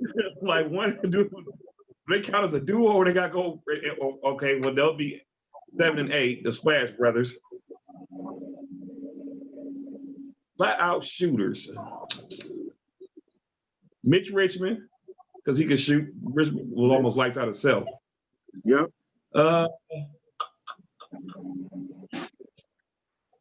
Ginobili. It's a lot to choose from, man. Yeah. It's hard kind of narrowing it down to 10, but. Yeah, it is. But I gotta put because Ginobili could be streaky too at the same time though. But he was like, oh, my boy Strickland, Rod Strickland, to shoot the leather off. Okay. Are you writing this down? You know what though? Actually, the fact that he put Reggie Theus on that list. Look, if you come on the show again, if you come on the show again, I'm gonna charge you with all of these felonies that you just put out there. If you watch things to shoot, things could be lights out. No, listen, I'm just. I mean, people was say Kobe was a good shooter, but Kobe wasn't great because he wasn't a shooter. Kobe wasn't a great shooter though. He Kobe was a good scorer. He could get you 80 points or 60 points or 50 points, but he wasn't a great shooter. You know, that's why I said I ain't want to go to scorers. No, I wanted to talk about guys that can actually one of the best shooters ever. Shoot the lights out on your ass. Oh, yeah. I felt like, I know who I Nut, had. look up for 1 second. Hold on, can y'all? How you flip this camera around? It should be on your thing. Like if you touch the camera, it should be able to flip it around. Yeah. Check out my collection. Man, listen. Oh, wow. Listen, bro. Shit, we need to come over your crib real quick. I was just getting ready to say we having a show at the wrong house. Right. We need to do something at your house. That should be 2 guys in a mic central, by the way. Exactly. Yeah, we should be doing that jump from your spot. So, Sean. Oh, Donnie ain't came back yet. I was getting ready to say I was gonna go to Donnie. So, you want me to go or you want to go, Sean? I'm away from my brother because he felt like there was something fraudulent there. Matter of fact, he just came back. Look. Donnie, you with us? Yeah, I'm here, man. In here, bro? I'm all plugged back up. I'm good to go now. All right, so listen, Elton, you go ahead. You give your 10 again. Go ahead. To Donnie, your top 10. You wrote it down. You got your top 10? No, you do it again. You just did it. It's yours. You should already know who it was.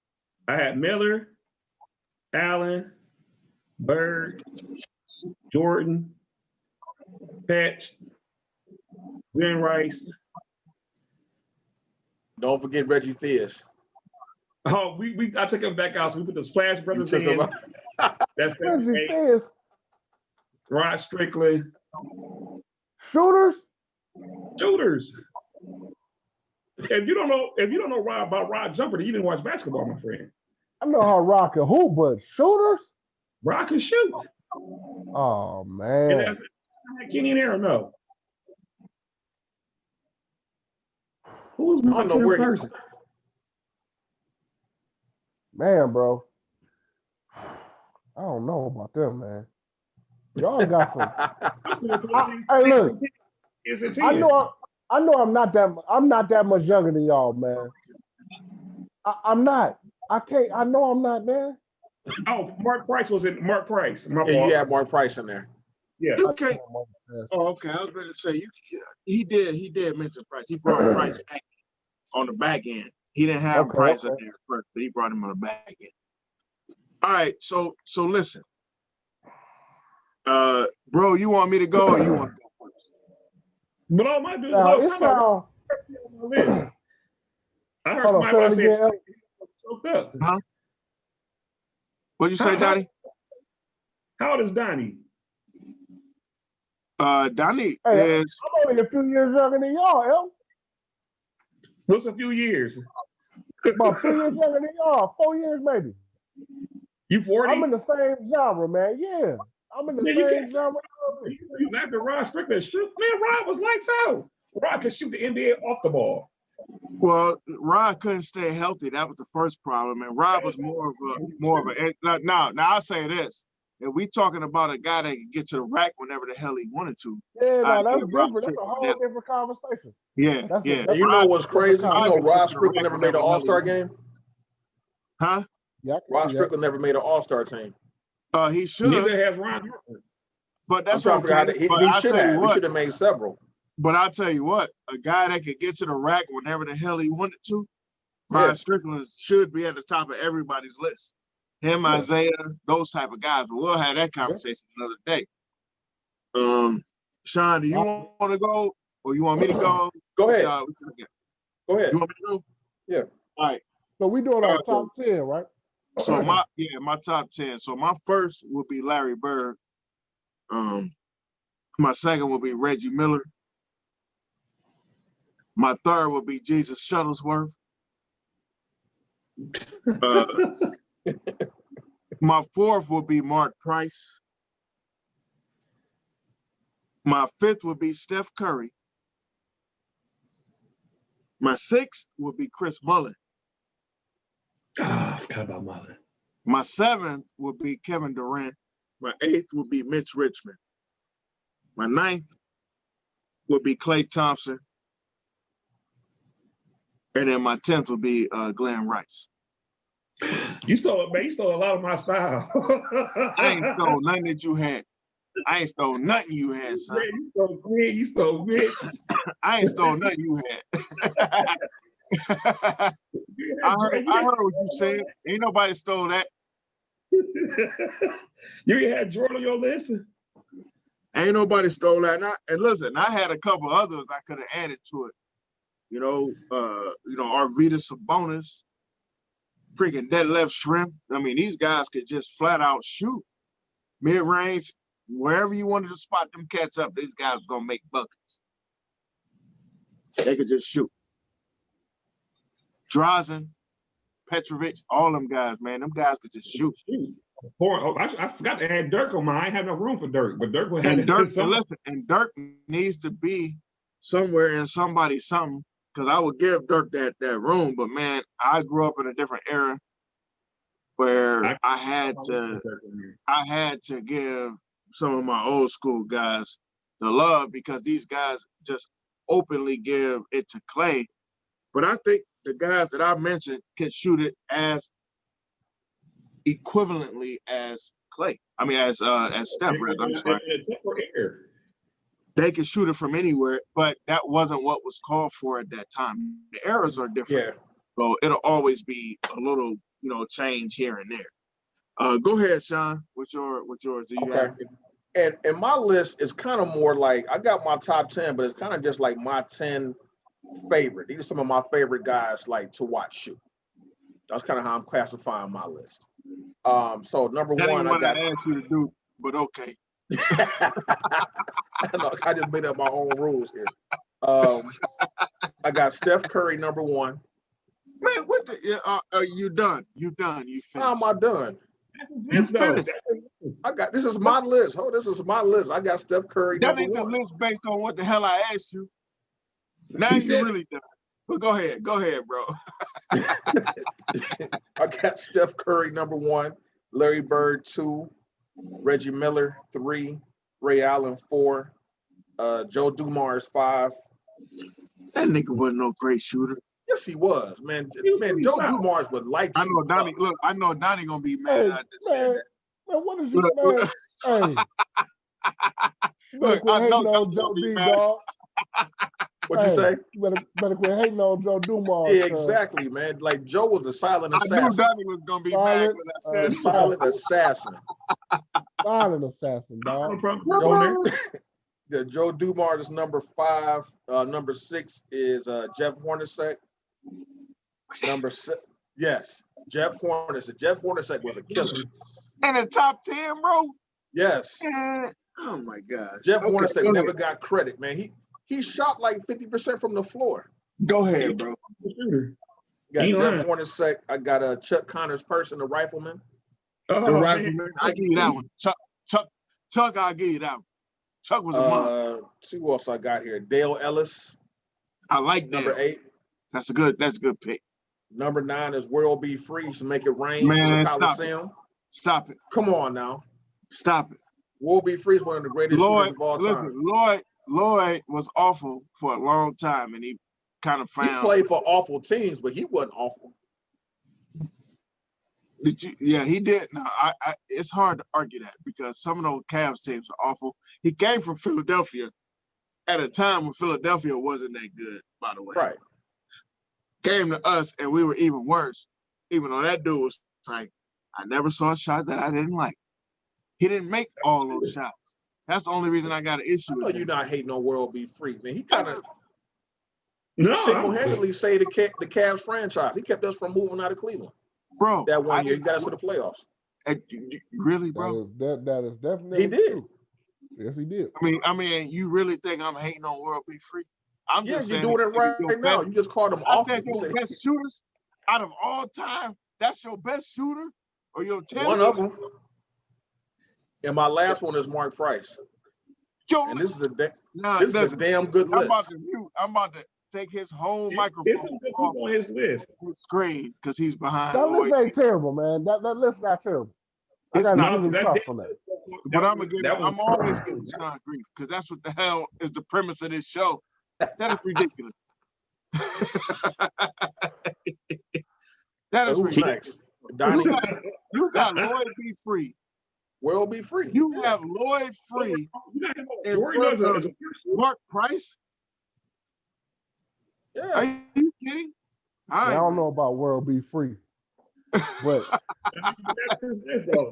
No, what you kidding? somebody make that. Come on, bro. so all right, look, let me do All right, mine Donnie's then. I'm turn. Go ahead, Donnie. gonna bang my list real Now, quick. Donnie is a basketball player.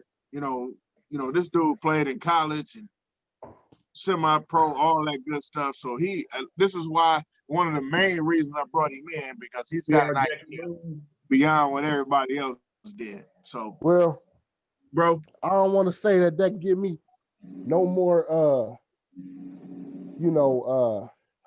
experience or nothing with that, but just from watching what I watched, man, this how my list will go.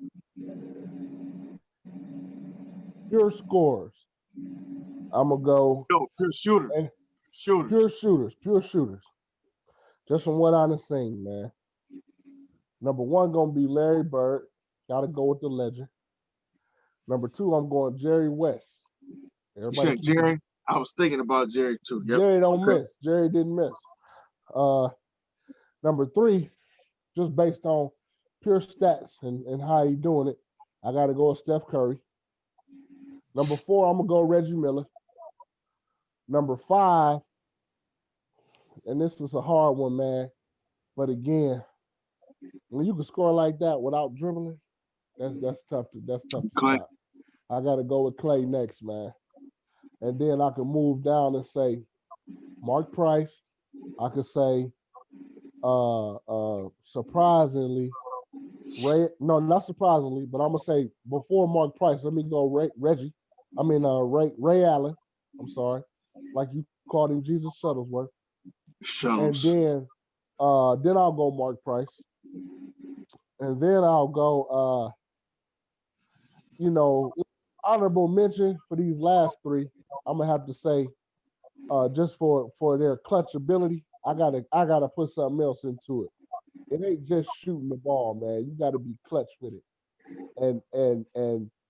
And number 10, I'm gonna go Big Shot Bob, because God is gonna bang from the corner.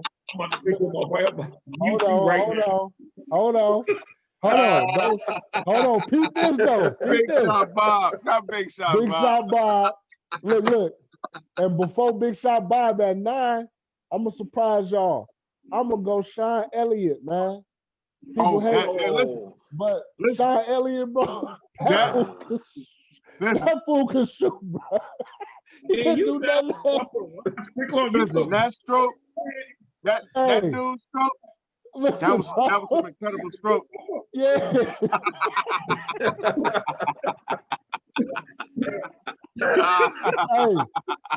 But surprisingly though, and from the new era of guys that I'm gonna put on that list, man, I gotta go Easy Money Sniper, bro. I'm for real. I gotta put KD in there, man. KD shoot the lights out, bro. Yeah, KD shoots the lights out. From anywhere, inside, outside. I'm gonna go KD at number 7. Any shot, anywhere, at any time, no matter the pressure, no matter the circumstances. Yeah, that's different, somebody man. give you a pick, he don't care. He gonna hit that shot. Man, KD don't care. He don't care. What about Harden? He said, no, and you know what? I had Harden on my list. I was just playing with the last two, with Big Shot Bob and Elliott. Right. You know, I got James Harden up there for sure. You know what I mean? James Harden. You can't mess. You can't say James Harden can't be on I that. can't consider him this year because he's too streaky. Who, Harden? He's too streaky. Everybody look at the shots he take and make, but if you look at Harden numbers, Harden is very, very streaky. He may not build up in Portland. You talking about Lillard? Both of them niggas is very streaky. Yeah, but you talking about pure shooting though, bro. Yeah, we just talking about pure shooting. Yeah, Harden is a monster. Now, I mean, you talking about scorers. That's a whole different. You know, you talking about that's a whole different ball game. No, I tell you what, if we talk about scorers, Harden is got to be in that top 10. But Harden can shoot. I don't know that he's like in terms of pure shooting. Like for me, like what I view, I probably wouldn't put him in my top 10. However, he wouldn't be far from my top 10. So you trying to tell me that you would put okay, I'm gonna take one of each one of y'all guys. World Be Free, which is awful. Elton, you know what? Elton said about 5 guys, and I said, man, who? and RP, you talking about Brandon Malone? What? I don't know who that is. You bringing up something I said about a scorer. I said, I thought you said it today. No, I said Jeff Malone was a great scorer. I didn't say about shooting though. You'll put Jeff Malone in your top 10 of scorers too? I didn't say he was no top 10 in my scores. I said he was a great scorer. Oh, okay. He can score. Oh yeah, he can put up buckets. Yeah. That dude could put up buckets. Everybody he 27 for a season. I mean, come on, he's a great scorer. Man, that's one season though. But listen, you ain't hear what I said. That's a scorer, not a shooter. That's why I said pure shooters. He ain't on my list of pure shooters. Well, I mean, even if you say Dirk, you know what I'm saying? You can look at Dirk. I mean, Dirk can get a bucket. Dirk get a bucket. Yeah, Dirk can get buckets. Like Dirk can get buckets from wherever. And I didn't put Dirk in my. I still think that I would go Harden. Okay, over look, Dirk, when you would go Harden over Dirk, bro. Let me ask you this. Okay, take your whole list. Everybody take their 10. If you got one shot from the top of the key, you gotta make. Who you pick? Oh, I'm going Larry Bird. Larry Bird. It's Larry Bird. Larry Bird all day. I'm going with Mr. Clutch himself. I'm going with Jordan every time. I'm going Larry Bird or Steph. But Jordan wasn't a shooter though, to me. No. What? Jordan not gonna make that. Jordan was more of a scorer than he was a shooter, bro. No, we're talking about, hold on, El. We talking about on a kick. You got a shooter has to have the ball kicked to him to blaze. And I'm going with Larry Bird. Larry Bird can catch that thing. You tell me that Jordan was one of the greatest shooters y'all ever seen? No, he wasn't. Jordan was a great scorer, bro. He could get buckets on his own. How can you not say that? No. Mike is the difference between a shooter and a scorer is how they got what they did prior to the bucket. Mike gonna get himself to the basket to score. A shooter is look, Steve Kerr, John Paxson, Mike drive and kick to a shooter. That's the to a guy that's gonna catch that joint and knock that boy and blaze. Man, ain't nobody. If you drive into the hole, Elton, you're not taking it out to Mike for no 3. For me, I got 2. I'm going with Larry Bird, but I tell you what, my next one will be Chris Mullin. Yeah, my next one will be Steph Curry. I'm going Larry Bird. Yeah, mine would definitely be Curry. Mine would be Curry too. If I got it on a kick out, y'all got to go Curry or Clay. Listen, Clay, because Clay don't need the ball, but like what I'm saying, Clay don't need the ball at all. Yeah, Clay is one of them rare cats that don't have to act like he needs the ball, and he still gets the ball when he gets it, and he still laces your ass up. For me, it's always Larry because Larry can shoot from wherever, however he gets the rock. Larry Bird is gonna make that shot. I've seen that dude shoot from behind the basket. I've seen that dude shoot with out of bounds. He give you some of all I've of that. seen him shoot from the out of bounds. Yeah, from out of bounds. Like, to me, my first pick is my first pick. That's Larry. Larry gonna make that shot, and I will give Larry Bird all the room to miss it that he wants, because I don't think he's gonna miss that many. But behind him will be Chris Mullin, because they both have the same. They both had the same catch and shoot thing. Like, as soon as the ball comes to them a certain kind of way, they're already there. Like, it's like, and they're already ready to kill guys and put guys in a certain kind of spot. So I'm going with Larry Bird. I'm gonna go with Chris Mullin as my next catch and shoot guy. And you know who my third catch and shoot guy? A guy that I didn't root for that much when he played, and that's Mark Price. Because guess what? Right about Mark. Mark Price ain't missing that. Mark Price ain't missing that one. I tell you that. I'm gonna be honest though. He's gonna think that don't give Mark Price no props. Him and Jordy literally invented the pick and pop. Yeah, no. But peep this though, y'all. We all from Cleveland. So peep this though. The thing that kills Mark Price from being probably one of the NBA top 100 players of all times was his situation.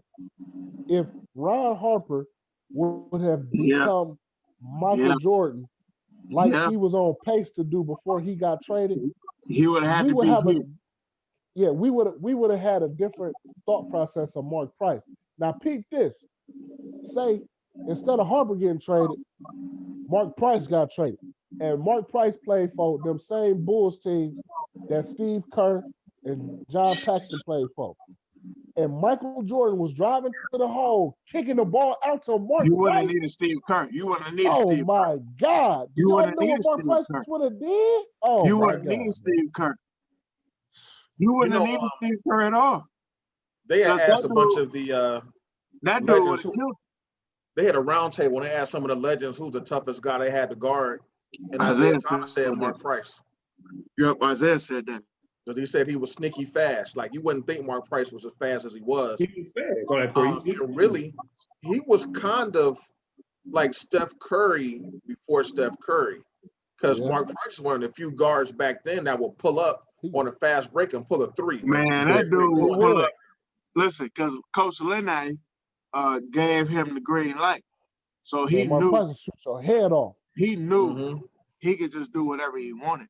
Like, I remember watching games with my brother, watching Pistons games against the Cavs with my brother, and watching my brother squirm as Mark Price brought the ball across half court.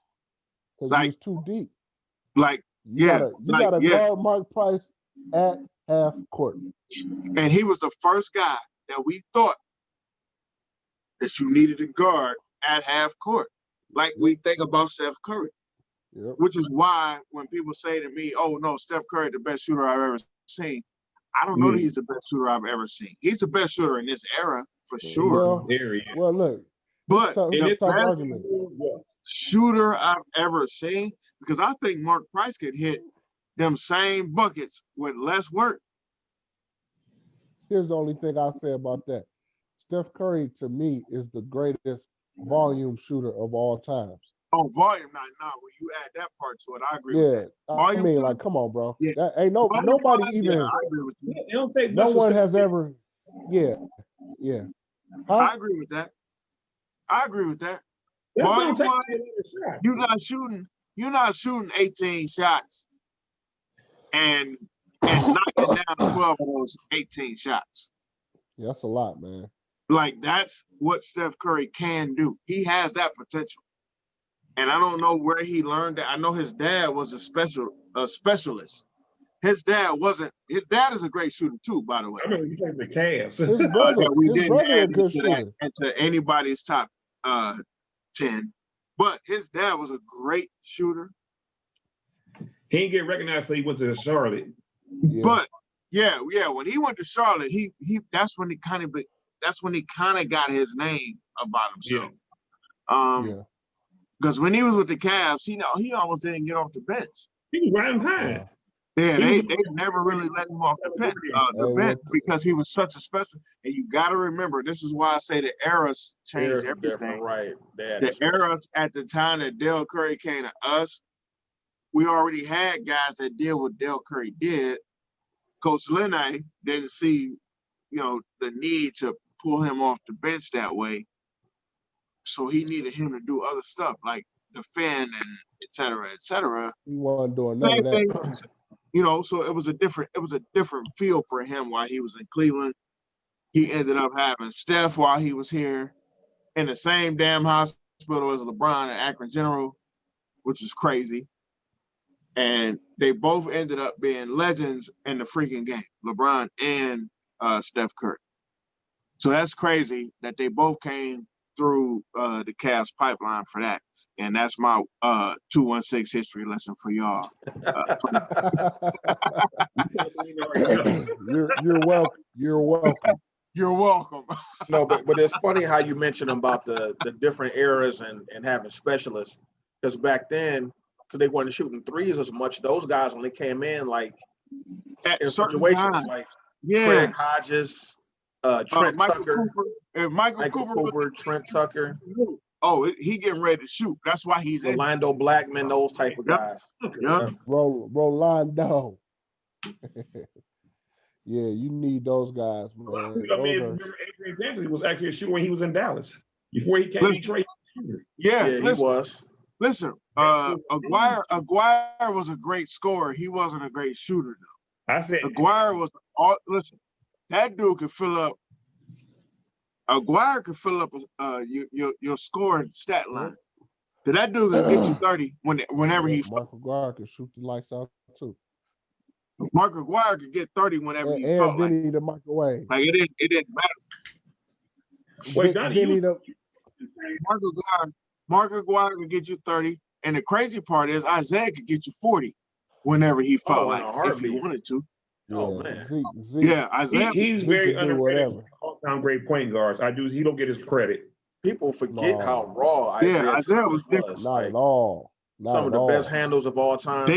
I say when it comes to one of the best handles I've ever seen. Him and Price get overlooked a lot. As a matter of fact, the game, y'all remember that game in the finals when Isaiah tore up his leg and on one leg in the third quarter, lit LA up 48 or like 20. He ended up having 48 for the game.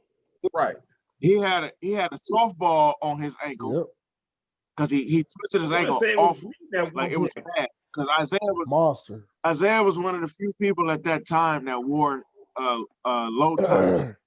So when he twisted his ankle, you know how you tie your shoe up, and Donnie will attest to this. When you have on 3/4 or high tops, and you twist your ankle, they always tell you tie your shoe up tighter because it covers up your ankle. You couldn't do it. So you never with them low top LA gears on. Yeah. But when you have on low top LA gears, he had on Asics. Guess what? Whatever the hell he had on, that was low top. Start wearing Asics, so you can't tie that off because the thing about the busting your ankle up is the swelling. So you have to cut the swelling off, which is why they tell you to tie your shoe tighter because it'll cut off the swelling to your ankle. You will still have some level of mobility until you take that damn shoe off. Not when you got on low top Asics or LA gears though. And that's what Isaiah had on. And Isaiah, I've never and then he was even worse when I played sports. When I played football and basketball, my shoestrings were always I never tied my shoes. To this day, I don't even wear my shoestrings. So which famous athlete had the worst shoes? I'm voting for the Dikembe Mutombo. Oh, we getting ready to do it. Shaka Zulu Adidas. Listen, I thought Ewings were bad until a little bit later. Until I actually saw the Ewings when the all white Ewings came out. Nigga, I might need to get those. Nigga, the Ewings was tight. The all white Ewings, I said, man, I might need to get those. White Ewings. Streetwalkers were the worst shoes I've ever seen in my life. Joe Montana's LA Gear Streetwalker shoe. It was a red. Even though Joe Montana even had shoes. Terrible. First of all, because that was Joe Montana. Joe Montana was 60 years old. Joe Montana was 60 years old. Yes, those are real ones. Hold on. So Montana's 0 for 2. He had the worst football game. Joe Montana football was awful. Oh, man, that was a terrible football game. He was on there like these. That's no fight in John Elway. John Elway. It was terrible, man. Look, how you doing this? How you doing this on your game? Look, John Elway football was the worst quarterback. Oh, shit. But you know what? This nigga is tripping. After he beat Cincinnati in that Super Bowl, he came back. And he should have lost that Super Bowl. And Joe Montana did the Joe Montana. That's so terrible. Here it goes.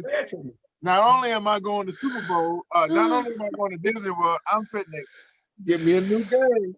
I like the first football game. Listen, I love y'all, man. I'm glad that I can get all y'all together for this show. I don't want to get too far because I feel like we done went way over our time. But I enjoyed every piece of this show. I had an opportunity to have one of my best friends in life, my younger brother, and a person that I consider almost family to me, all on the same doggone show, man. This is awesome. I don't even know how to move after this or out of this. Look. I'm about to make a dress code though as we move forward. Elton has AI this up. Look, you done AI this up, dog.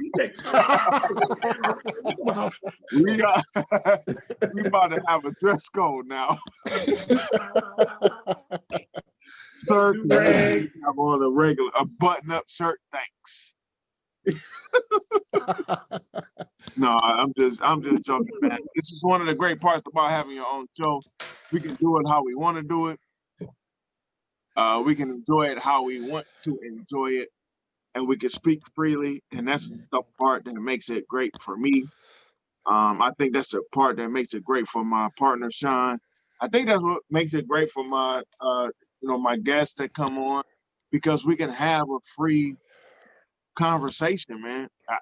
I enjoy that the most, just being able to talk and being able to speak how I want to speak. Like it's not first take and it's not all that other stuff. This is us. This is the way we grew up. We can just have a discussion. Do we like it? Do we not like it? Do we hate it? And if we don't hate it, we're gonna laugh at you for whatever you say you hate it for, because that was ridiculous. And that's okay. All of it is okay, man. I'm not gonna lay that one down. So listen, man. I'm gonna close out because I don't want to go too much longer. I know we've gone probably close to 2 hours. Go ahead. Oh, Lord have mercy. Go ahead, Elton. So when the summer drops on Sunday, because I still can't get it from Baker, he'd be 19 for 25 with 2 touchdowns. What was his performance like for you on Sunday? Did you listen to the show? Did you listen to the show? Yes. So, I'll tell you what, I got like one of the worst. I didn't kill Baker. I didn't kill Baker in the show. We didn't kill Baker. We didn't kill Baker Sunday. Yeah, Baker did all right this week. Yeah, Baker did his thing. I did not kill Baker. I did not kill Baker. And neither did we were very fair. It wasn't Baker's fault. That's why I told you to go watch the show or listen to the show. I was listening to it. But when you had the Jay-Z verse, Jay-Z, hold on, so look. First of all, the Jay-Z song was way longer than I thought it was going to be. Why would y'all pick that song? The whole song. It was an entire song. Now, if you Yes, do it I on know. I was English, there. it's a clip of a song. Spotify decided they wanted to play the entire song. So now I probably Oh. owe Jay-Z money for using his song. And that nigga coming to get his cheese. Yeah, Yeah, exactly. yeah. Now I probably owe Jay-Z for promoting my damn show. That ain't how I wanted that to go. However, I did not kill Baker. Neither did Sean. I told you, we are very fair to Baker. We are not here to be Baker's babysitters, but we're not here to be nobody's babysitters. We're here to call the facts like the facts are.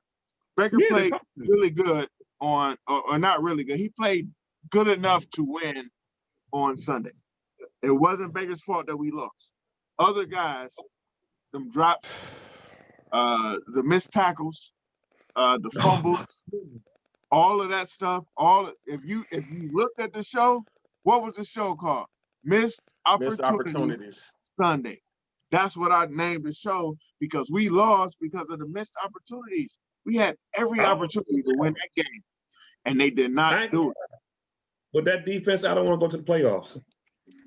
Listen, that's one and done. No, that's not true. We can still make the playoffs. Here's the thing. We can't keep losing to teams like that in our house with those types of things. They have to make the catches. They have to make the throws. They have to make the tackles. Baker made enough throws for us to win. They didn't make enough catches for us to win. They didn't make enough tackles or stops for us to win. Then they started panicking, and then you started getting into the penalties that they were giving up. And the referees helped with some of that too.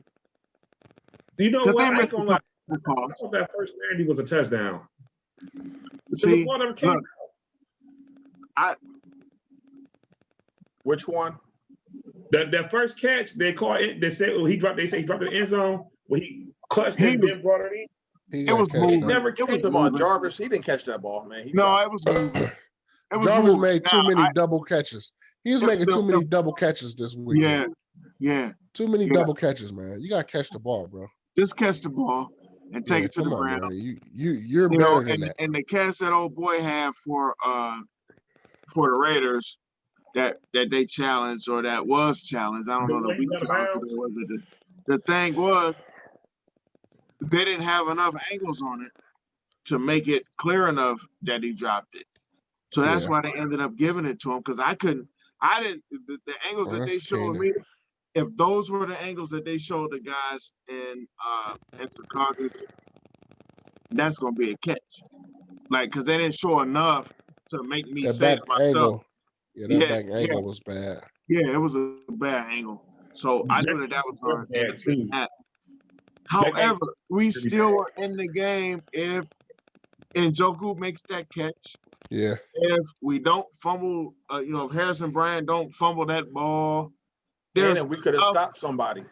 Yeah, or we still ain't stopped nobody. Stop somebody, man. And I'm just talking about the thing that I actually brought up on the show. But if we had actually stopped somebody, thank you, Sean. Man, that would have changed everything. But we can't stop nobody because we're awful defensively, especially behind the front four. And when you have a hampered, the one-man gang, the one-man wrecking crew, the owner of the script club, when he's hurt and he can't be himself, who else is going to show up? Now, Sunday, Olivier Vernon showed up. It was the first time he showed up. But that's been around. Where's everybody else? Where's the other 7 dudes behind them? None of those guys showed up. And that's a reason why we lost. And that could be a reason, like you said, Elton, that we don't make the playoffs, but we have every opportunity. We have every potential to actually make the playoffs if we do everything the correct way. We're going to make it. I'm not ruling the playoffs out yet. I'm not ruling the playoffs out. We're going to make it. I believe we do everything the correct way. So we have to do everything the correct way. We have to do a lot of things probably beyond the correct way. We probably have to do some things What in the perfectly, hell? especially Sure. with guys hurt. So look, and I'm sitting here watching all of the MAC football games possible right now. So I'm watching Kent State It's a MAC game on today? I'm watching Eastern Michigan and Kent highlights right now, but I was watching Central Michigan and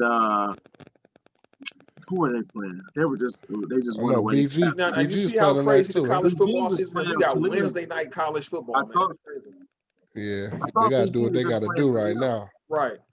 Who? Oh, he Yeah. dropped.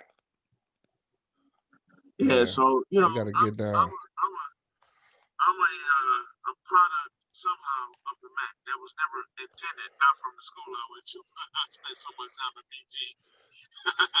Hey, RP. So before we forget, let's go ahead and just run through our picks from last week real quick and update that. Yeah, bring those up. All right. Bring So, those up, and I'll look at what we get ready to call for next. Peanut, all right, so we RP, had, your sound is sound a little bad, bro. What's going on with your sound, bro? It does that every show. I don't know why. It's like you got those mid and your highs turned all the way up. Ain't no highs. Cut your highs down. Turn your treble down, Turn dog. that trouble off. You ain't even got trouble. You just got the highs go. What about now? Am I good? no, it still sound No. low. Man, what is wrong with Saquon I Barkley? like coming on here. Come on, Barkley. You got to give me some action, bruh. You playing Madden? Yeah, man. I'm in my Madden. I'm in my fantasy. I mean, not a fantasy, but I'm in the Madden league. Okay. And Who got besides me? Or y'all got PlayStations? Oh no, I'll do you running with the Xbox, Giants, dog. or do you have like a fantasy team? No, we got I got the Patriots. Okay. But we do a draft and everything. Okay. You do 2K, I mean, we Donnie? do. Yeah, I play 2K too. That's all I play. 2K or I only play Madden 2K. That's it. Add me, Mr. Coke 216. Oh yeah, no doubt. After the show, we're gonna have to link up so I can beat on you a little bit over here. But you want a PlayStation or Xbox? Now I'm on Xbox. I go to regular Pro-Am. Yeah, I'm on it. I'm killing right now. I'll be killing. I go to get busy. Yeah.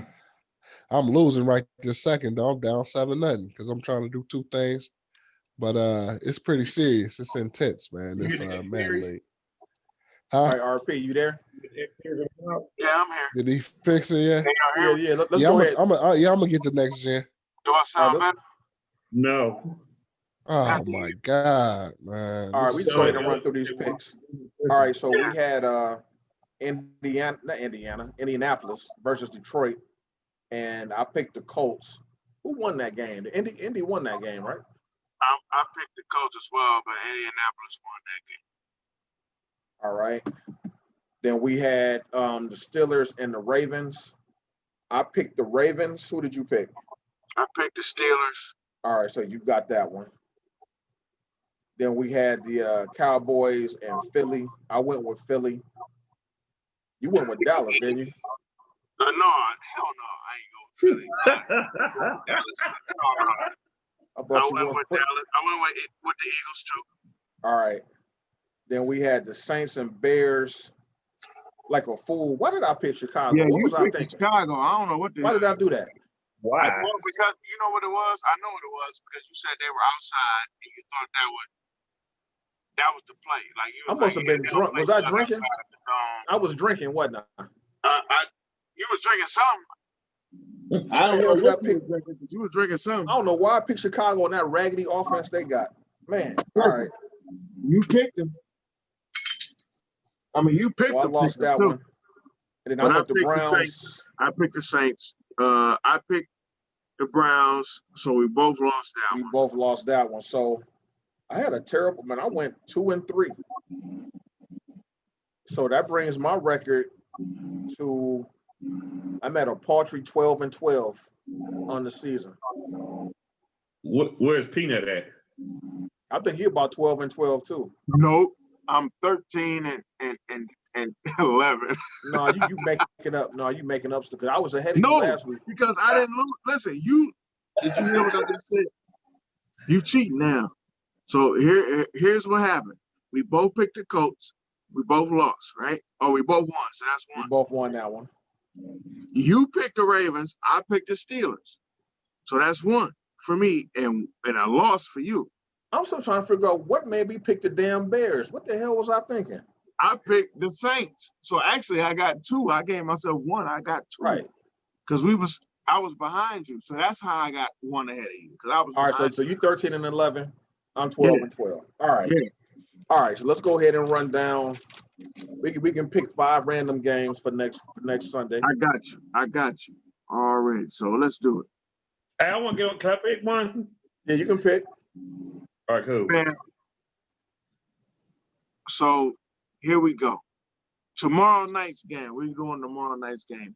We got the Packers, who are 5-2, going into Santa Clara to play against the 49ers, who are 4-4.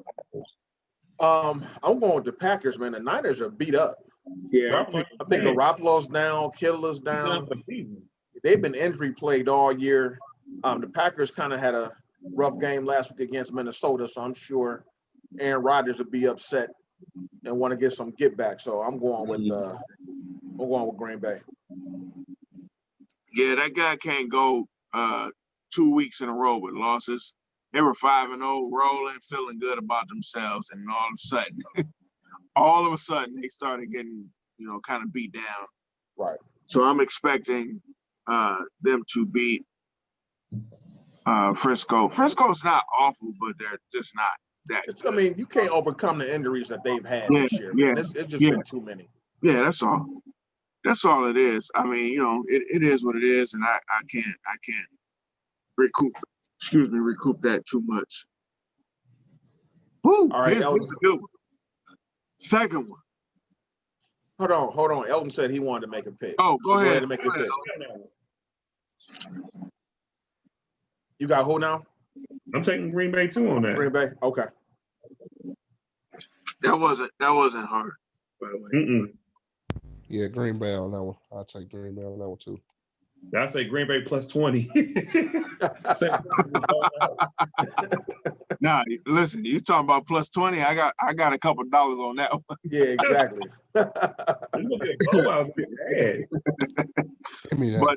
All right, next game.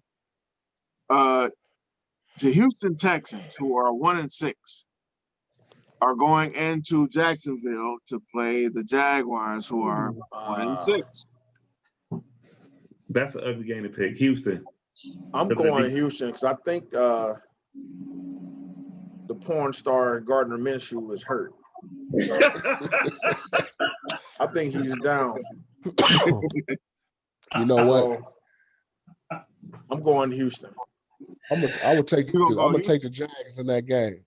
You gonna take the Jags, bro? Why? Yeah, to cover at least. You know why? Because Houston is they're in a deal mode. So that locker room, it's in total disarray right now. Nobody wants to play for those guys. That's a good way. That's a good way to look analysis. Right. Yeah, that's a good way to look at that. So they might take an L. Right now, it's in Jacksonville. It's only one dude that's untouchable over there, and that's the quarterback, man. Everybody else can go. If you're not number 4 and you don't have Deshaun Watson on the back of your jersey, you could potentially be off this team. You were just trade bait. Yeah, you were just trade bait. Yeah, you was just trade bait. Yeah. You remember what happened to LeBron last year when everybody on the team was trade bait? They just shut down. They stopped. That's what happens. That's what happens. That's what happens when they trade bait and don't get traded. Yep. So, everybody shut it down. So I agree with that, Donnie. I'm still going with Houston only because Jacksonville is starting somebody named Jake Luton. Who? I've never heard of. Jake Luton. I don't know who this dude is. What's his name, bro? What's his name? Sean? Jake Luton. Jake Luke? Luton. Like Luton. Oh, Luton. Oh my gosh. Yeah, it's no telling who that dude is, bro. Yikes. Yeah, he went to Oregon State. I don't remember him playing at Oregon State. I think Deshaun Watson gonna pull that thing out, man. I actually like what Donnie said. I mean, that's great insight, honestly. So I wouldn't be surprised. But I'm gonna go with Houston on that one too. Because they still have more talent. And Yeah, maybe they definitely got they'll more just talent. figure it out. Maybe at this point. They'll just figure it out and win it. What's the spread on that? Anybody know? I didn't look that up. Find Like out. plus 4 or That's 5. great. It can't, listen, I would expect it wouldn't be more than 5. Because that's more what I go off of. Are they gonna cover or not? Yeah. Hold on. Houston's favored by 7. Oh On the yeah. road. Wow. Really? I'm definitely That's a taking. lot. I would take the Really? Jags at that point. Yeah, I would. I would Yeah. take the Jags. Are they that stand. really favored by 7? That's What a I lot. think On the road. it's gonna be more than 5. That's what I That's a was lot. thinking. But damn. Either But they're gonna they blow might them have out. the same process that Donnie has, which is that the team is kind of decimated in terms of their mental angle to the game. Like maybe they just like, man, I got to show up because I got to get this check. And you know what, too? Yeah. You know how Vegas thinks. They probably got too much money coming in on the Texans, too. Yeah, they're trying to change you up. They're some. trying to change Yeah, that. Yeah. They trying to They're switch give that people up because that's incentive. too easy to call. Yeah, Right. Vegas will mess you up, dog, Right. because Yeah. they ain't in the business of Vegas. losing money. And Vegas Vegas be ain't in knowing. the business of losing too much money. They trying to win that money. Them boys be knowing. I don't know how they be knowing. I but they don't be know how knowing. the hell they be knowing, bro. I'll go to the sport book and just look at the line and just watch the game play out, and I'll be like, how in the hell did they call this? Yeah, it'd be It out just of be control crazy. wings too. Like It'd be what, crazy man? sometimes. There's no way y'all knew this was about to be this. All right, Ron, what's game number 3, sir? Look, it'd be somebody in there point shaving or something. So our third game is gonna be the Dolphins, who are Man, 4-3 please going put into this nigga Arizona I got this at nigga. 5-2. This nigga killing me, man. Arizona's 5-2. Arizona's Arizona 5-2. good, Yeah, bro. Arizona's 5-2. I'm taking Miami. Why? Why you picking Miami just like that? That easy? I believe their defense is better than Arizona. I don't believe in that little midget still.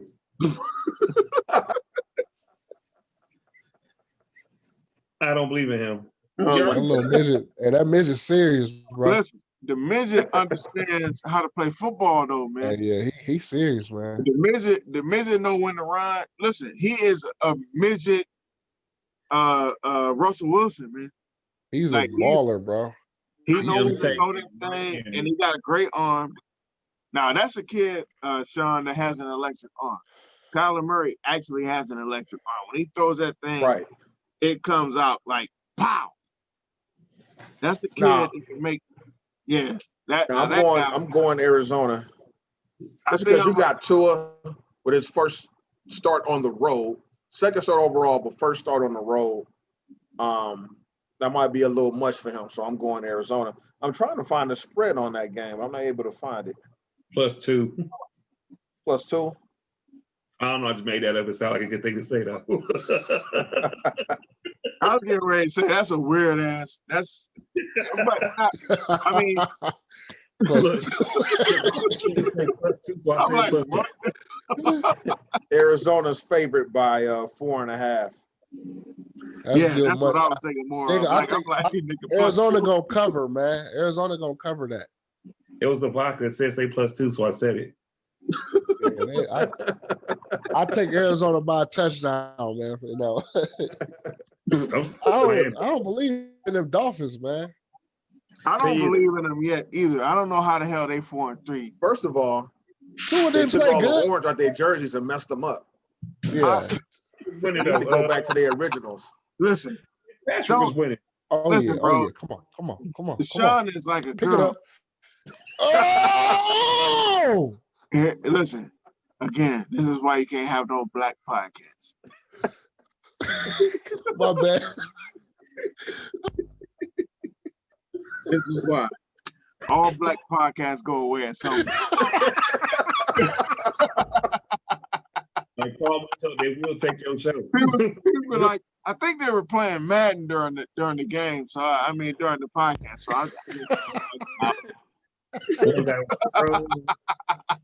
I think it's guesswork. This, you know,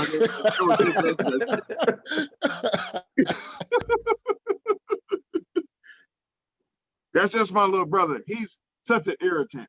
That's what I know for sure. Man, I don't believe I didn't just score, Look, man. He'll do anything to irritate his big brother. I'll guarantee you that. He will do anything to irritate me. All right, man. So let's move on. Let's move on. Game number 4. Game number 4. We're not finna do that game. That's easy pickings. I don't want to do an easy pickings game. That's my problem. That must have been Pittsburgh and Dallas. Right. So no, we're not. Look, that might be actually a good game to pick. So why? You know who's winning that game. Here we go. We're gonna do New England, who is 2-5, at the New York Football Jets at 0-8. Do y'all think the way that New England is playing that they can pull this off? Yes. Yes. They can spot the Jets 10 points and still pull that out. Because the Jets are about to go on 16. Yeah. You think they're trying to go? Now, do you think they're trying to go 0-16, or you? No, they're not trying to, but they are going to go 0-16. Yeah, they just gonna go 0-16. Okay, and that's why I wanted to ask. Like, I didn't know what your theory was behind that shot. So I just wanted to hear just bad. They're I a think horrible football team. I do think the same thing. So I just wanted to see what your theory behind that was. Let me see what the spread is on that one. Funny. You know what? New England's only favored by 7. I would see 3 teams go. Listen, man, I'm gonna be honest with you. Who's starting on Sunday for the Jets, quarterback wise? Sam Darnold. Yep. Darnold. Listen, man. Okay, so I'm gonna pick the Patriots. Thank you. Yeah. Thank you for that. Cam will win that game. He got to win the game because he's been losing.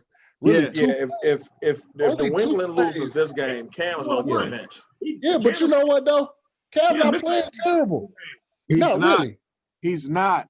He's not playing like freaking what's his name? Who used to be there? What's his damn name? Tom Brady. He's not Tom Brady. 2 plays deciding them dudes' season right now. 2 plays. And that's where the issue is, because he's not playing like Tom Brady. So, you know, you got this picture of, remember what Whoopi Goldberg gave in Color Purple when she did the 2 fingers? Like, it's like that. Like, they're doing that to Cam. Like, yo, till you win these games, you won't do right by us.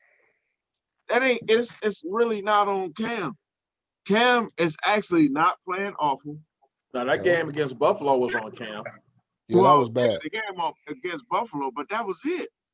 Yeah. The other game he fumbled and then you know, he got hurt or whatever, corona, you know what I mean? But that's different. Yeah. But last week wasn't on him. All right. He shouldn't have fumbled that much, man. He played good till he fumbled. Until he fumbled. And I couldn't listen. I was like, God dang it, Cam. You have to listen. This is the proverbial black dude has to be better.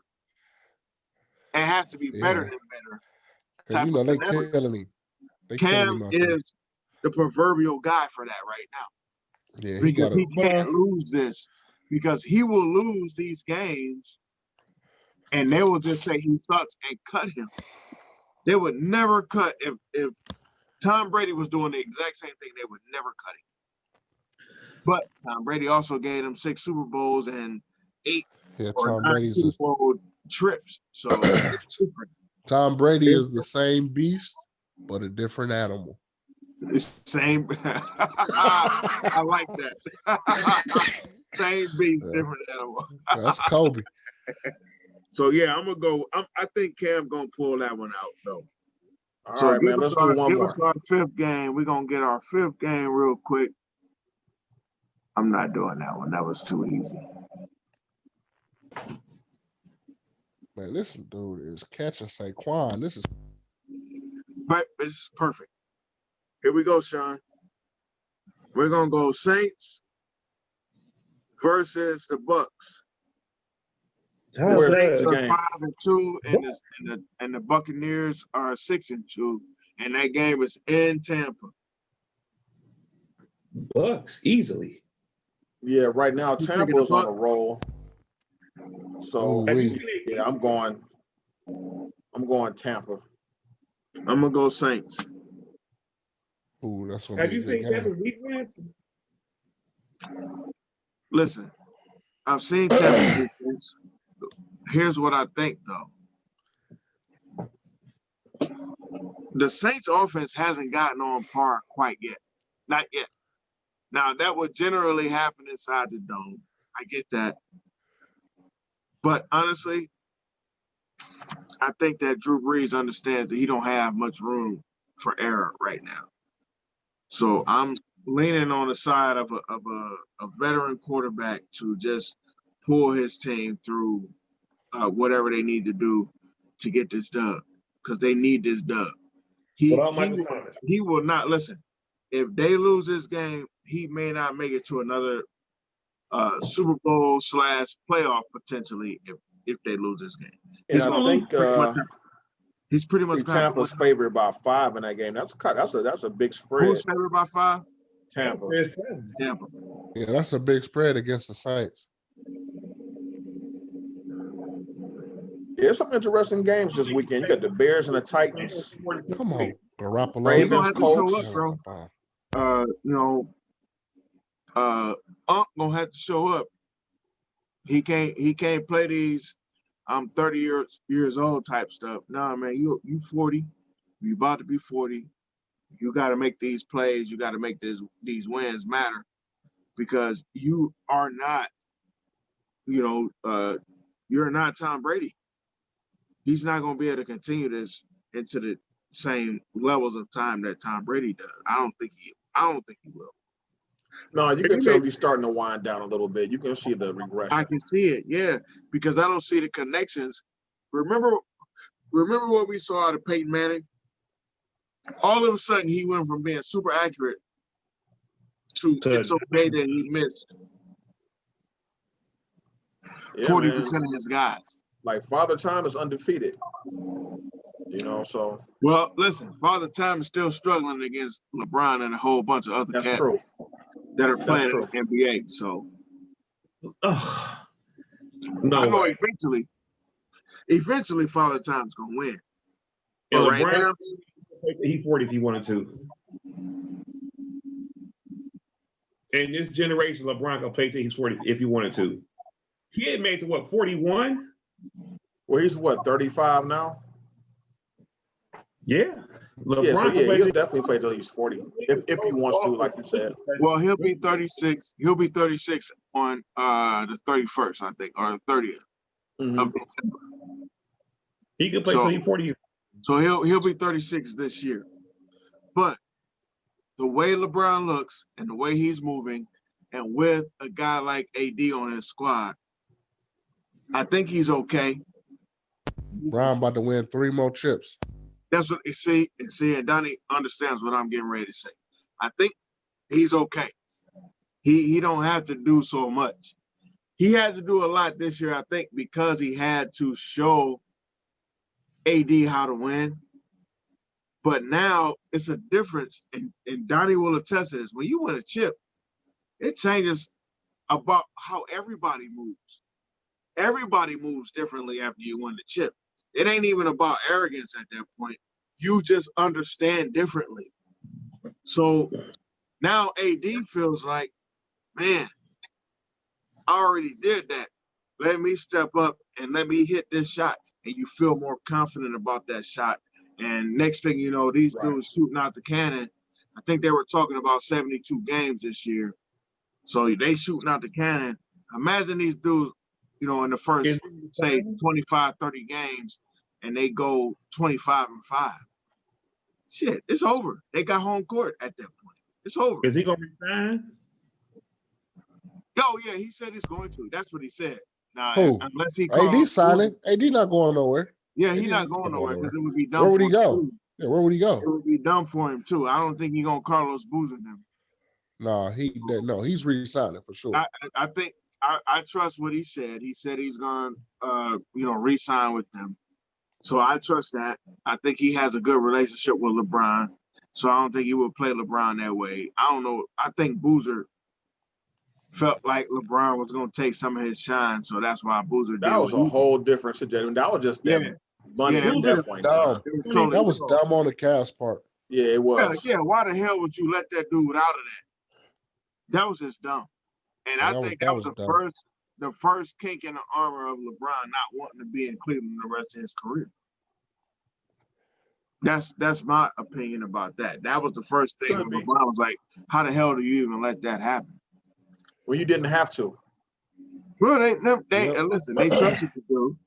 So, I mean, that's what you get. You trusted him. I didn't trust him. I liked the hell out of Boozer at that time. I thought that's why he was a bum. That's why he was a bum. Look, yeah, because you shaded. Yeah, yep, I agree with that, Donnie. Shade tree. All right, so listen, let's wrap this show, man. I completely and totally appreciate everybody that came on. Thank you, Elton. Thank you, Donnie. I don't know how great this show. I think this show would be great, and I couldn't have made it better without y'all. And I said that to Sean in a text. I said, "Yo, I think this show gonna be so great." And I think I had a good time tonight, man. Definitely, we had to do this again. Time. It was an easy show. We probably talked way longer than I wanted to, but that's what happens when you have, great guests and you have guys with content. You have guys that have an understanding of what you're talking about.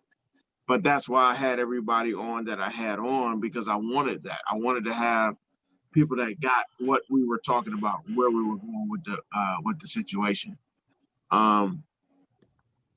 So everybody who's listening or who will listen, again, we have Facebook pages, 216, Two Guys and a Mic, 216. We have Instagram, 2 Guys and a Mic, 216.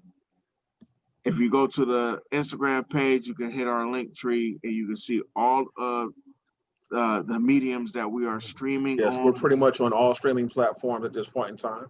Pretty much all of them. Come hit us up. Come check us out. We also have a YouTube page. You can see it on the link stream.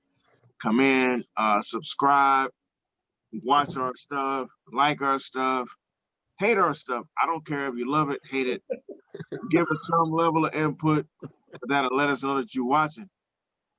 That's the only way we know you're watching, and maybe we'll change some stuff. Maybe we won't. At the end of the day, it's our show, and we're probably going to do our show the way we do our show. And also, just to let you guys know, we normally have a Sunday show, but being that the Browns are on a bye week, we're going to have a little hiatus. And plus, we need to relax because Sundays are stressful for us. So when the Browns have a bye week, we kind of have a chance to kind of just relax and just chill. Ain't got to worry about the fools all day. Just watch football. Those Sunday shows. Just watch football. Hey, those Sunday shows got to be fantastic. Right. Listen, we do. Right after the Browns game? Oh, wow. We do Sunday shows on Sunday after the Browns game. It can be a little bit hectic. Right. However, you know what though? For the most part, besides like 1 or 2 meltdowns, we've been pretty good. Well, they only got 3 losses. So. Listen, first of all, I take offense to him pointing out my meltdowns. That's the first thing. You can't be trusted. Normally, it's John having a meltdown. And the meltdown that I had nothing to do with the Browns losing. He brought up some stuff that I couldn't take it. I couldn't take it. The show went left. It went all the way left. I said, man, what the hell? I gotta go through the arrows in the archives to check that one out. Yeah, it went all bad. But listen, thank you guys. I appreciate everybody that was on the show. I appreciate everybody that's going to listen to the show. Again, check us out. Two Guys and a Mic, spelled out TWO, Guys and a Mic 216. We're on Instagram. We're on Facebook. We're on YouTube. Come check us out. Hit our link tree. Y'all can pick us up on any of those venues that you have on your phone. I'm sure you have one of them. Thank you, guys. I appreciate you. Love y'all. Donnie, Appreciate love y'all, you. boys, man. I love you too. Love you, dog. All right, Yep. everybody have a good rest of the week. Love you, Everybody bro. be safe out there. For sure, fellas. Peace for out, y'all. sure. All right. Peace, love. All right, now.